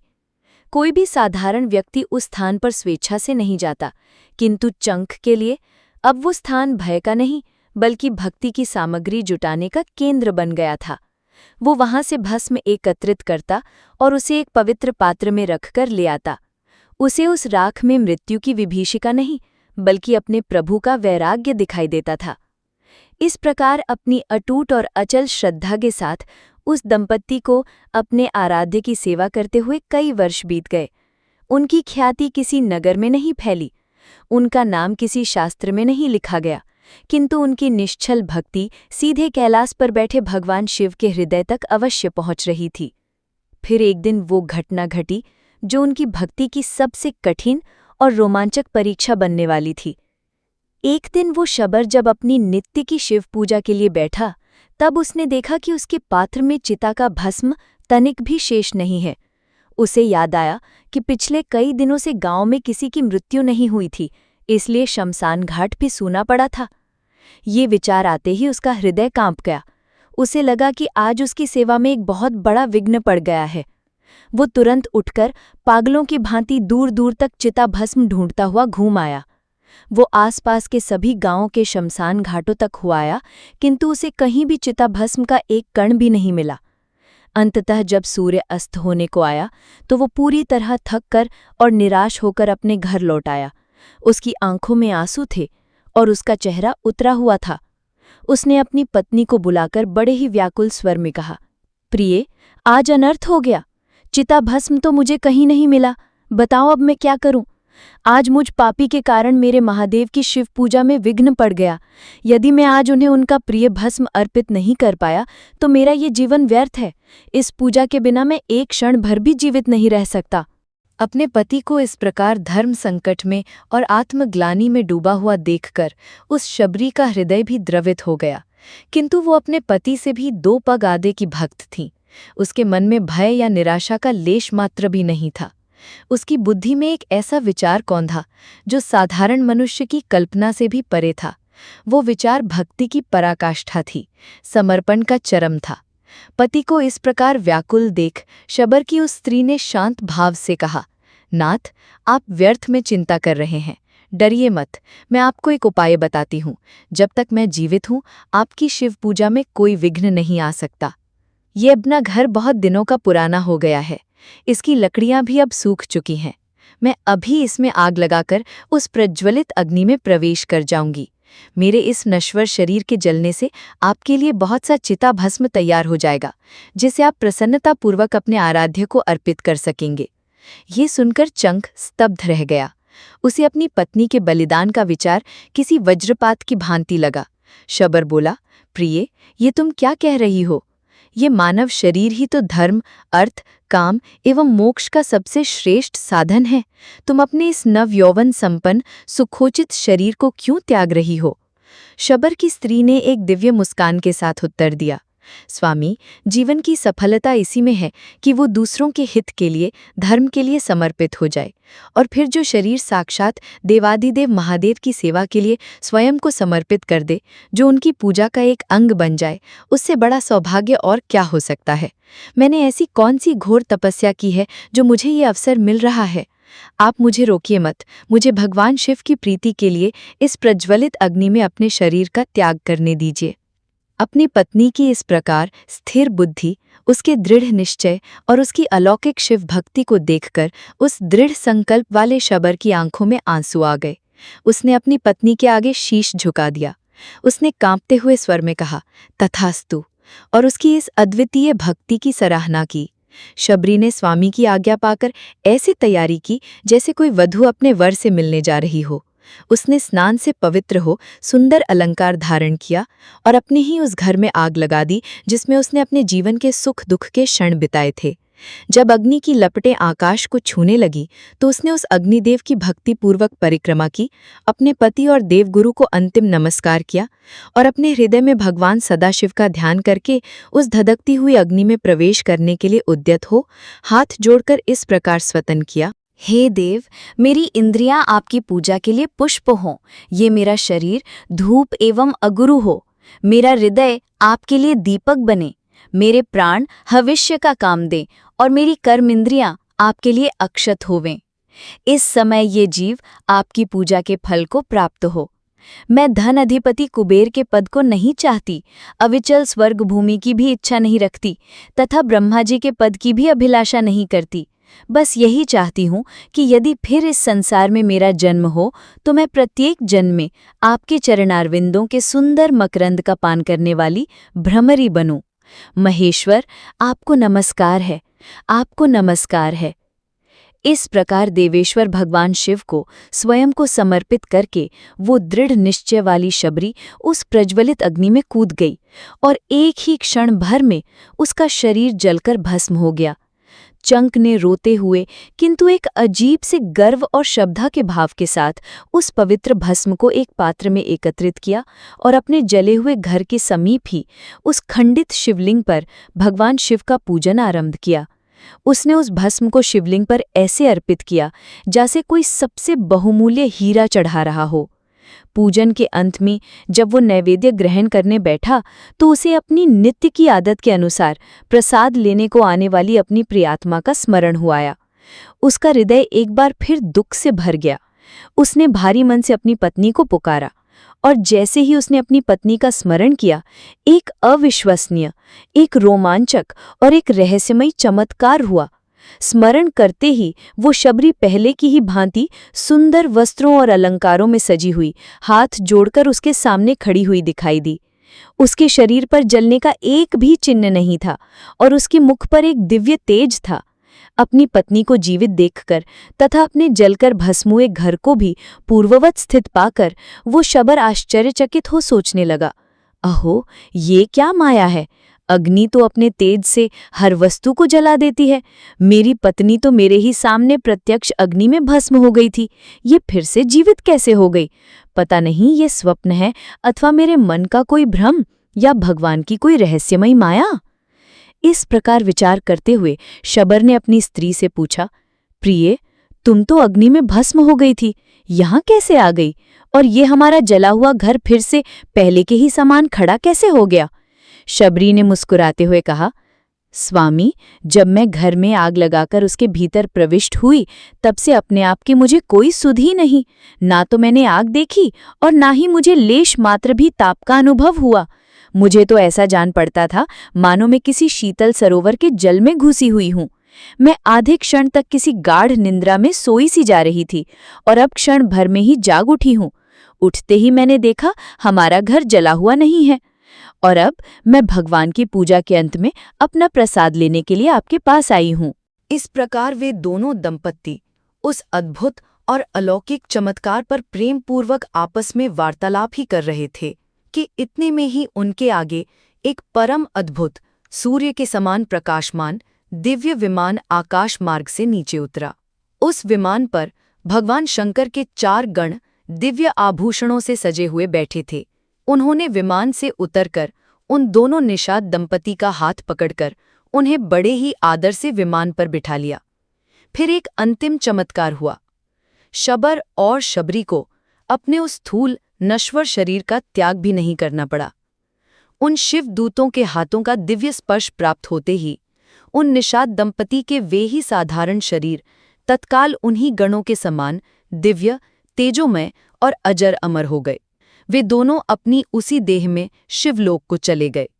इसलिए कहा जाता है कि समस्त पुण्य कर्मों में श्रद्धा ही सर्वोपरि है, क्योंकि उस शबर ने नीच कुल में जन्म लेकर भी अपनी उस अटूट और भोली श्रद्धा के बल से उन योगियों की गति प्राप्त की जिसे बड़े बड़े ज्ञानी और तपस्वी भी प्राप्त नहीं कर पाते। पिछली कथा में हमने देखा कि कैसे भोली श्रद्धा और अटूट विश्वास ने एक साधारण वनवासी दंपति को भी उनके ही शरीर में शिवलोक पहुंचा दिया। किंतु अब उस कथा को सुनिए जो ये दर्शाती है कि कर्मों का विधान कितना जटिल, गहन और रहस्यमयी है और कैसे एक शास्त्रोक्त व्रत तथा देवी देवताओं में अचल आस्था असंभव को भी संभव बना सकती है और नियति के लिखे को भी परिवर्तित कर सकती है। सूतकी कहते हैं, अनर्थ देश की उपजाऊ भूमि पर जहां सरस्वती नदी का पवित्र जल खेतों को सींचता था और जहां के निवासियों की जिह्वा पर वेद मंत्र ऐसे विराजते थे जैसे कमल पर भ्रमर, उसी पुण्य भूमि पर वैधरभ नामक एक अत्यंत विद्वान और कुलीन ब्राह्मण निवास करते थे। उनका घर किसी गुरुकुल से कम नहीं था, जहां ज्ञान की धारा अविरल बहती थी। वे स्त्री, पुत्र आदि से संपन्न थे और उनका जीवन संतोष और धर्म के मार्ग पर सहज गति से चल रहा था। उन्हीं के घर में एक दिव्य अंश के रूप में उनकी एक कन्या हुई, जिसका नाम उन्होंने शारदा रखा। वो अपने नाम के ही अनुरूप साक्षात ज्ञान और सौंदर्य की देवी का प्रतिरूप थी। उसका मुख चंद्रमा की भांति कांतिमय था। उसकी आंखें किसी सरोवर के शांत जल की तरह गहरी थीं और उसकी वाणी में कोयल से भी अधिक मिठास थी। रूप और शुभ लक्षणों से सुशोभित वो कन्या जब धीरे धीरे 12 वर्ष की हुई तो उसकी ख्याति आसपास के सभी प्रदेशों में फैल गई। किंतु उस युग के कठोर सामाजिक परंपराओं के अनुसार एक कन्या का यौवन और सौंदर्य उसके पिता के लिए सम्मान के साथ साथ एक भारी चिंता का विषय भी बन जाता था। उसी प्रदेश में पद्मनाम नामक एक प्रौढ़ किंतु अत्यंत धनी और प्रभावशाली ब्राह्मण रहते थे। उनकी पत्नी का देहांत हो चुका था और वे अपने सूने जीवन में एक संगिनी की कामना करते थे। जब उन्होंने शारदा के अलौकिक सौंदर्य और गुणों के बारे में सुना तो उन्होंने उसके पिता वैदर्भ के समक्ष विवाह का प्रस्ताव रखा। पद्मनाम जी राजा के मित्र थे और उनका सामाजिक प्रभाव बहुत अधिक था। वैदर्भ एक धर्म संकट में फंस गए। एक ओर उनकी प्राण प्रिय कोमल कन्या थी और दूसरी ओर एक ऐसा प्रस्ताव जिसे अस्वीकार करना समाज में उनके सम्मान को ठेस पहुंचा सकता था।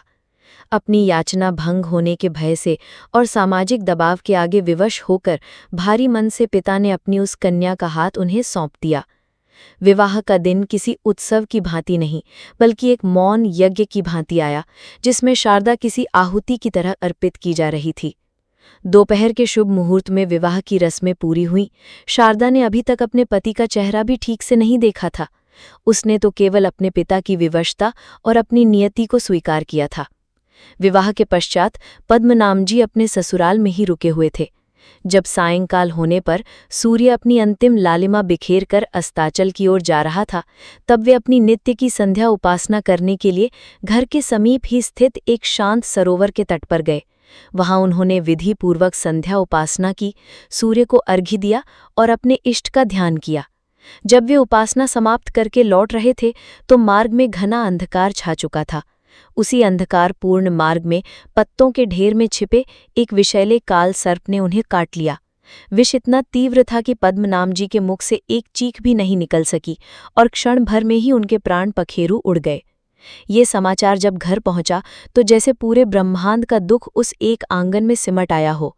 जिस घर में कुछ घंटे पहले शहनाई की ध्वनि गूंज रही थी, वहां अब करुण विलाप और छाती पीटने का हृदय विदारक शोर था। विवाह करने के पश्चात सहसा उनकी मृत्यु होने पर भाई बंधु, सास ससुर और वो कन्या सभी शोक के अथाह सागर में डूब गए। शारदा, जो कुछ क्षण पहले तक एक नवविवाहिता थी, अब एक बाल विधवा बन चुकी थी। उसके हाथों की मेहंदी अभी सूखी भी नहीं थी कि उसे सफ़ेद वस्त्र धारण करने पड़े। ये नियति का एक ऐसा क्रूर और रहस्यमयी परिहास था जिसे कोई नहीं समझ पा रहा था। भाई बंधुओं ने मृत शरीर का दाह संस्कार करके अपने अपने घरों की राह ली और वो अभागिनी विधवा शारदा अपने सपनों की राख के साथ हमेशा के लिए पिता के ही घर में रह गई। उसका जीवन अब एक बंद कमरे की तरह था, जहां न तो कोई आशा की किरण थी और न ही भविष्य का कोई द्वार। समय अपनी गति से चलता रहा। कई वर्ष बीत गए। शारदा का यौवन उसी सफ़ेद वस्त्र की कैद में मौन तपस्या करते हुए बीत रहा था। वो अपना सारा समय घर के कार्यों और ईश्वर की सेवा में ही लगाती थी।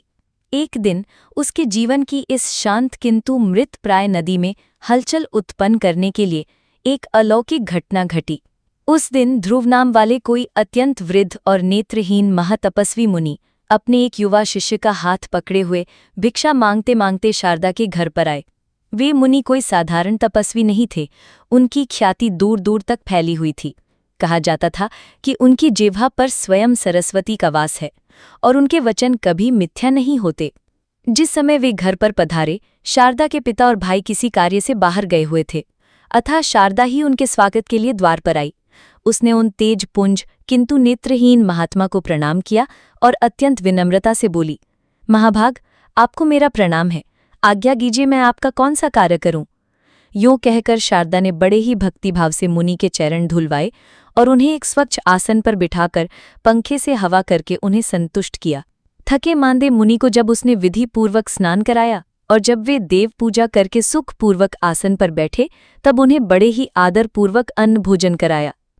शारदा की उस निश्छल सेवा से तृप्त होकर जब मुनि आनंद से परिपूर्ण हुए, तब उन अंध मुनि ने अपना हाथ उठाकर उस कन्या के भविष्य को न जानते हुए उसके लिए एक उत्तम आशीर्वाद दिया। वे बोले, भद्रे, तुम्हारी सेवा से मैं अत्यंत प्रसन्न हूँ। तुम पति के साथ चिरकाल तक विहार करके सर्वगुण संपन्न श्रेष्ठ पुत्रों को प्राप्त करो और इस संसार में एक महान सती के रूप में बड़ी भारी कीर्ति पाकर देवताओं के प्रसाद की अधिकारिणी बनो।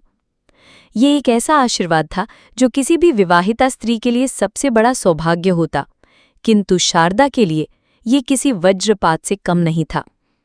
ये एक ऐसा अप्रत्याशित मोड़ था जो उसके सूखे हुए घाव को फिर से हरा कर गया। अंध मुनि के द्वारा कहे हुए इस वचन को सुनकर शारदा बहुत विस्मित हुई। उसकी आंखों से अविरल अश्रुधारा बह निकली। उसने हाथ जोड़कर कांपते हुए स्वर में कहा, हे ब्राह्मण देव, आपका वचन सदा सत्य होता है, कभी झूठ नहीं होता, ये मैं जानती हूँ, किंतु ये मुझ अभागिनी के लिए कैसे सफल होगा? मैं तो बाल्यावस्था से ही विधवा हूँ, मेरा तो कोई पति ही नहीं है। मैं आपके इन महान आशीर्वादों की पात्र नहीं हूँ और भला कैसे हो सकूंगी? शारदा के ये करुण वचन सुनकर एक क्षण के लिए मुनि ध्रुवा स्तब्ध रह गए। उन्हें अपनी भूल का आभास हुआ, किंतु वे कोई साधारण मनुष्य नहीं थे। वे एक सिद्ध योगी थे जिनके मुख से निकले वचन स्वयं नियति का विधान बन जाते थे। उन्हें क्रोध नहीं बल्कि उस कन्या पर असीम करुणा आई। उन्होंने अपने तपोबल से एक क्षण के लिए विचार किया और फिर एक दृढ़ निश्चय के साथ बोले, शुभे, मुझ अंधे ने तो तुझे ना देख सकने के कारण तुम्हारे लिए जो कुछ कह दिया है उसे मैं अब स्वयं ही अवश्य सिद्ध करूंगा। मेरे वचन मिथ्या नहीं हो सकते। तुम मेरी आज्ञा का पालन करो। यदि तुम उमा महेश्वर नामक उस महाव्रत को करोगी जिसके प्रभाव से असंभव भी संभव हो जाता है, तो उसके पुण्य प्रताप से तुम शीघ्र ही कल्याण भागिनी होगी और मेरा आशीर्वाद अवश्य फलीभूत होगा। मुनि के इन दृढ़ और रहस्यमयी वचनों ने शारदा के निराशा भरे हृदय में आशा की एक छोटी सी किरण जला दी। शारदा ने कहा, हे ब्राह्मण, आपके बताए हुए इस दुष्कर व्रत का भी मैं पूरे यत्नपूर्वक पालन करूंगी। आप मुझ पर कृपा करें। मुनि ने उसे उस अत्यंत कठिन और गोपनीय व्रत और उसका संपूर्ण विधान विस्तार पूर्वक बताया। उस दिन से शारदा का जीवन पूरी तरह बदल गया। वो अब एक असहाय विधवा नहीं बल्कि एक दृढ़ संकल्प वाली साधिका बन गई थी। मुनि के समीप रहकर उनके निर्देशन में नियम में मन लगाकर उस महाव्रत का पालन करती हुई शारदा का 1 वर्ष पूरा हो गया। उस 1 वर्ष में उसने कठोर तपस्या की, निराहार उपवास रखे और दिन रात भगवान शिव और माता पार्वती का ध्यान किया। वर्ष व्यतीत होने पर उसने अपने पिता के घर में ही ब्राह्मण भोजन करवाकर भली भांति उस व्रत का उद्यापन किया। उसकी इस कठोर और निश्चल भक्ति से कैलाश पर विराजमान जगत माता पार्वती भी प्रसन्न हो गईं। उद्यापन की रात्रि में जब शारदा मठ में भगवान शिव का ध्यान कर रही थी, तो शारदा की उस अगाध भक्ति और मुनि ध्रुव की गहन तपस्या एवं समाधि से संतुष्ट होकर स्वयं जगत माता पार्वती उनके सामने प्रकट हो गईं। उनके प्रकट होते ही वो मठ एक दिव्य प्रकाश से भर गया और उसमें से कमल की सुगंध आने लगी। और सबसे पहला चमत्कार ये हुआ कि उस दिव्य प्रकाश के प्रभाव से अंधे मुनि ध्रुव को 2 दिव्य नेत्र प्राप्त हो गए। उन्होंने अपने जीवन में पहली बार किसी दृश्य को देखा और वो दृश्य था स्वयं जगदम्बा का। अपने सम्मुख प्रकट हुई जगदमाता पार्वती का दर्शन करके वो मुनि और वो ब्राह्मण कन्या दोनों ही भाव विभोर होकर उनके चरणों में गिर पड़े।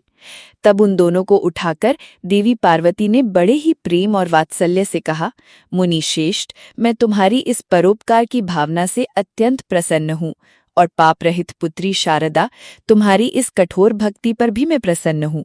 बोलो, तुम्हारी रुचि के अनुसार मैं तुम्हें कौन सा देव दुर्लभ वर प्रदान करूँ? मुनि ने हाथ जोड़कर कहा, हे देवी, ये शारदा नाम की कन्या बाल्यावस्था में ही विधवा हो गई है। मैंने अंधा होने के कारण इस बात को ना जानकर इसकी निश्चल सेवा से संतुष्ट होकर ये आशीर्वाद दिया कि तुम अपने पति के साथ चिरकाल तक विहार कर उत्तम पुत्र प्राप्त करो। हे जगदम्बा, आप तो जगत की विधाता है। आप मेरे इस वचन को सत्य करें। आपको मेरा नमस्कार है। तब श्री पार्वती देवी ने एक गहरा रहस्योद्घाटन किया जो कर्मों के एक ऐसे जटिल जाल को उजागर कर रहा था जो जन्म जन्मांतरों तक फैला हुआ था। उन्होंने कहा, हे ब्राह्मण सुनो, ये शारदा अपने पूर्व जन्म में एक द्रावड़ ब्राह्मण की द्वितीय पत्नी थी। उस समय इसका नाम भामिनी था। भामिनी अपने पति की बड़ी प्यारी थी। उसने रूप, वशीकरण आदि छलपूर्ण उपायों से अपने पति को पूरी तरह से अपने वश में कर लिया था। वो मोहग्रस्त ब्राह्मण अपनी छोटी पत्नी में ही आसक्त रहने के कारण अपनी ज्येष्ठ एवं पतिव्रता पत्नी के पास कभी नहीं गया। पति समागम से वंचित होने के कारण वो स्त्री पुत्रहीन रह गई और मन ही मन सदा संतप्त रहती थी। उसी स्त्री के श्राप और भामिनी के अपने ही उस पाप के कारण कि उसने एक पति पत्नी में वियोग कराया था, ये इस जन्म में बाल्यावस्था में ही विधवा हुई। और सुनो, उस जन्म में एक तरुण ब्राह्मण इसके रूप पर मोहित हुआ और इसके विरह में ही मृत्यु को प्राप्त हुआ था। वही तरुण ब्राह्मण इस जन्म में पद्म नाम के रूप में जन्मा था और उसके भाग्य में केवल इसका पानी ग्रहण करके मरना ही लिखा था। हे मुनिवर, पूर्व जन्म में जो इसका वास्तविक पति था वो इस समय पांडे देश में एक श्रेष्ठ ब्राह्मण के रूप में उत्पन्न हुआ है। उसके पास धन, संपत्ति, स्त्री तथा सुख भोग की सारी सामग्री है। अब मैं तुम्हें वो वरदान देती हूँ जिससे तुम्हारा वचन भी सत्य होगा और कर्म का विधान भी खंडित नहीं होगा। ये शारदा अपने उसी पूर्व जन्म के पति के साथ प्रत्येक रात्रि में केवल स्वप्नावस्था में ही समागम करके श्रेष्ठ रति सुख का अनुभव करेगी। और उसी स्वप्नावस्था में हुए पति समागम से ये कुछ ही समय में वेद विधांग में पारंगत एक अत्यंत विद्वान और तेजस्वी पुत्र को प्राप्त कर लेगी। ये एक योग माया जनित निष्पाप गर्भधान होगा। ये एक ऐसा रहस्यमयी और रोमांचक वरदान था जो मानव बुद्धि और तर्क से परे था। इस प्रकार कुछ ही दिन बीतने पर शारदा ने स्वप्न में अपने पति का समागम प्राप्त किया। वो अनुभव अत्यंत दिव्य और पवित्र था। पार्वती देवी के वरदान से उसके गर्भ रह गया। जब उस बाल विधवा के गर्भवती होने की बात फैली तो पूरे समाज में जैसे भूचाल आ गया। सब लोग उसे व्यभिचारिणी कहकर धिक्कार देने लगे। कुल और जाति के बड़े बूढ़े पंडितों ने एक सभा बुलाई और उस पापिनी को कठोर से कठोर दंड देने का निश्चय किया। किंतु जैसे ही उन्होंने अपना निर्णय सुनाने के लिए मुख खोला, इसी समय सबको एक गगनभेदी आकाशवाणी सुनाई पड़ी। ठहरो, इस कन्या ने न तो कोई पाप किया है, न ही कुल में कलंक लगाया है, न इसके पातिव्रत्य का भंग हुआ है। ये एक सदाचारिणी स्त्री है। इसके बाद जो कोई भी इसे उल्टा कहेगा, उसकी जिह्वा तत्काल विदीर्ण हो जाएगी। इस प्रकार के स्पष्ट और क्रोधपूर्ण आकाशवाणी सुनकर उसके माता पिता आदि सब लोगों को बड़ा हर्ष हुआ, किंतु कुछ अविश्वासी मनुष्यों ने कहा, ये कोई माया है। इतना कहते ही उनकी जिह्वा के 2 टुकड़े हो गए। ये देखकर सभी भयभीत हो गए और साधु साधु कहकर शारदा की प्रशंसा करने लगे। शुभ समय आने पर सुदीप्त कांति वाली शारदा ने बाल सूर्य के समान एक तेजस्वी बालक को जन्म दिया। वो कुमार बाल्यावस्था में ही इतना प्रखर और बुद्धिमान था कि बड़े बड़े ज्ञानी भी उससे शास्त्रार्थ करने में हिचकिचाते थे। उसने लीलापूर्वक ही 4 वेदों का ज्ञान प्राप्त कर लिया। तदंतर जब त्रिलोक पूजित शिव पर्व का अवसर आया तो सब देश के निवासी मनुष्य गोकर्ण तीर्थ में जाने लगे। सती शारदा भी अपने उस अद्भुत पुत्र के साथ गोकर्ण तीर्थ में गई। वहां तीर्थयात्रियों की उस विशाल भीड़ में सहसा उसकी दृष्टि एक ऐसे तेजस्वी ब्राह्मण पर पड़ी जिसे देखते ही उसका हृदय धड़क उठा। ये वही चेहरा था, वही स्वरूप था जिनका उसे स्वप्न में सदा ही दर्शन हुआ करता था। वो उसका पूर्व जन्म का पति था। वो ब्राह्मण भी रूप और लक्षणों से पहचानी हुई तथा स्वप्न में सदा भोगी जाने वाली उस स्त्री को और स्वप्न में ही अपने से उत्पन्न हुए उस कुमार को भी साक्षात अपने सामने देखकर आश्चर्यचकित हो उसके समीप आए और इस प्रकार बोले, कल्याणी, तुम कौन हो, किसकी स्त्री हो और किसकी पुत्री हो? उनके द्वारा इस प्रकार पूछे जाने पर उस स्त्री ने अपनी बाल्यावस्था में विधवा होने से लेकर अब तक का अपना संपूर्ण वृत्तांत कह सुनाया। तब ब्राह्मण ने पुनः प्रश्न किया, देवी, ये किसका पुत्र है? चंद्रमा के समान सुंदर इस बालक को तुमने कैसे गर्भ में धारण किया? शारदा बोली, स्वामी, ये सब विद्याओं में विशारद मेरा ही पुत्र है और मेरे ही नाम पर इसको लोग शारदीय कहते हैं। ये सुनकर वो श्रेष्ठ ब्राह्मण हंसकर बोले, देवी, तुम्हारा पति तो पाणी ग्रहण मात्र करके ही मर गया, फिर इस पुत्र का जन्म कैसे हुआ? इसका कारण बताओ। शारदा बोली, महामते, अब परिहास से कोई लाभ नहीं। आप मुझे भली भांति जानते हैं और मैं आपको जानती हूँ। इस विषय में हम दोनों के मन में जो अनुभूति है वही सबसे बड़ा प्रमाण है। ऐसा कहकर उसने माता पार्वती के दिए हुए वरदान और स्वप्न समागम की सारी रहस्यमयी और रोमांचक बातें उन्हें विस्तार से बताईं। फिर उसने अपने उमा महेश्वर व्रत के आधे भाग का पुण्य फल अपने उस व्रतधारी कुमार शारदेय को उन्हीं के हाथों में सौंप दिया। वो ब्राह्मण देवता ये सब सुनकर अत्यंत प्रसन्न हुए और उनका सारा संशय दूर हो गया। उन्होंने अपने उस तेजस्वी कुमार को अपने हृदय से लगा लिया और शारदा के माता पिता की आज्ञा लेकर शारदा तथा उस ब्राह्मण कुमार को अपने साथ अपने घर बुला ले गए। जब कई वर्षों के बाद उस ब्राह्मण की मृत्यु हुई तब उन्हीं के साथ चिता की अग्नि में प्रवेश करके शारदा ने उनका अनुसरण किया। फिर वे दोनों दिव्य दंपति होकर एक दिव्य विमान पर बैठकर अपने कर्मों के जटिल चक्र को पूरा करके अंत में भगवान शिव के परम लोक में चले गए। इस प्रकार मैंने ये पवित्र उपाख्यान सुनाया जो पढ़ने और सुनने वाले को भोग और मोक्ष दोनों प्रदान करता है। ओम नमः शिवाय। हर हर महादेव। तो ये थी संतान सप्तमी की वो दिव्य और रहस्यमय कथा जो हमें सिखाती है कि श्रद्धा और संकल्प की शक्ति के आगे नियति को भी झुकना पड़ता है। हमने देखा कि कैसे रानी चंद्रमुखी ने अपने अहंकार की कीमत चुकाई और कैसे भूषण देवी ने अपनी अटूट भक्ति से न केवल अपने पुत्रों की रक्षा की बल्कि अपनी सखी का भी उद्धार किया। कर्म का विधान अटल है, किंतु सच्चे हृदय से किया गया प्रायश्चित और अटूट विश्वास किसी भी श्राप को वरदान में बदलने की क्षमता रखता है। इस अद्भुत कथा में से किस पात्र ने और किस घटना ने आपके हृदय को सबसे अधिक छुआ, हमें नीचे टिप्पणियों में अवश्य बताएं। यदि आप सनातन धर्म के ऐसे ही गहरे रहस्यों और ज्ञानवर्धक कथाओं से जुड़ना चाहते हैं तो सत्य सनातन टेल्स परिवार का हिस्सा बने। इस चैनल को सब्सक्राइब करें, इस वीडियो को लाइक करें और इस दिव्य ज्ञान को अपने प्रियजनों के साथ साझा करके पुण्य के भागी बने। आपसे जल्द ही मिलते हैं एक और सनातन रहस्य के साथ।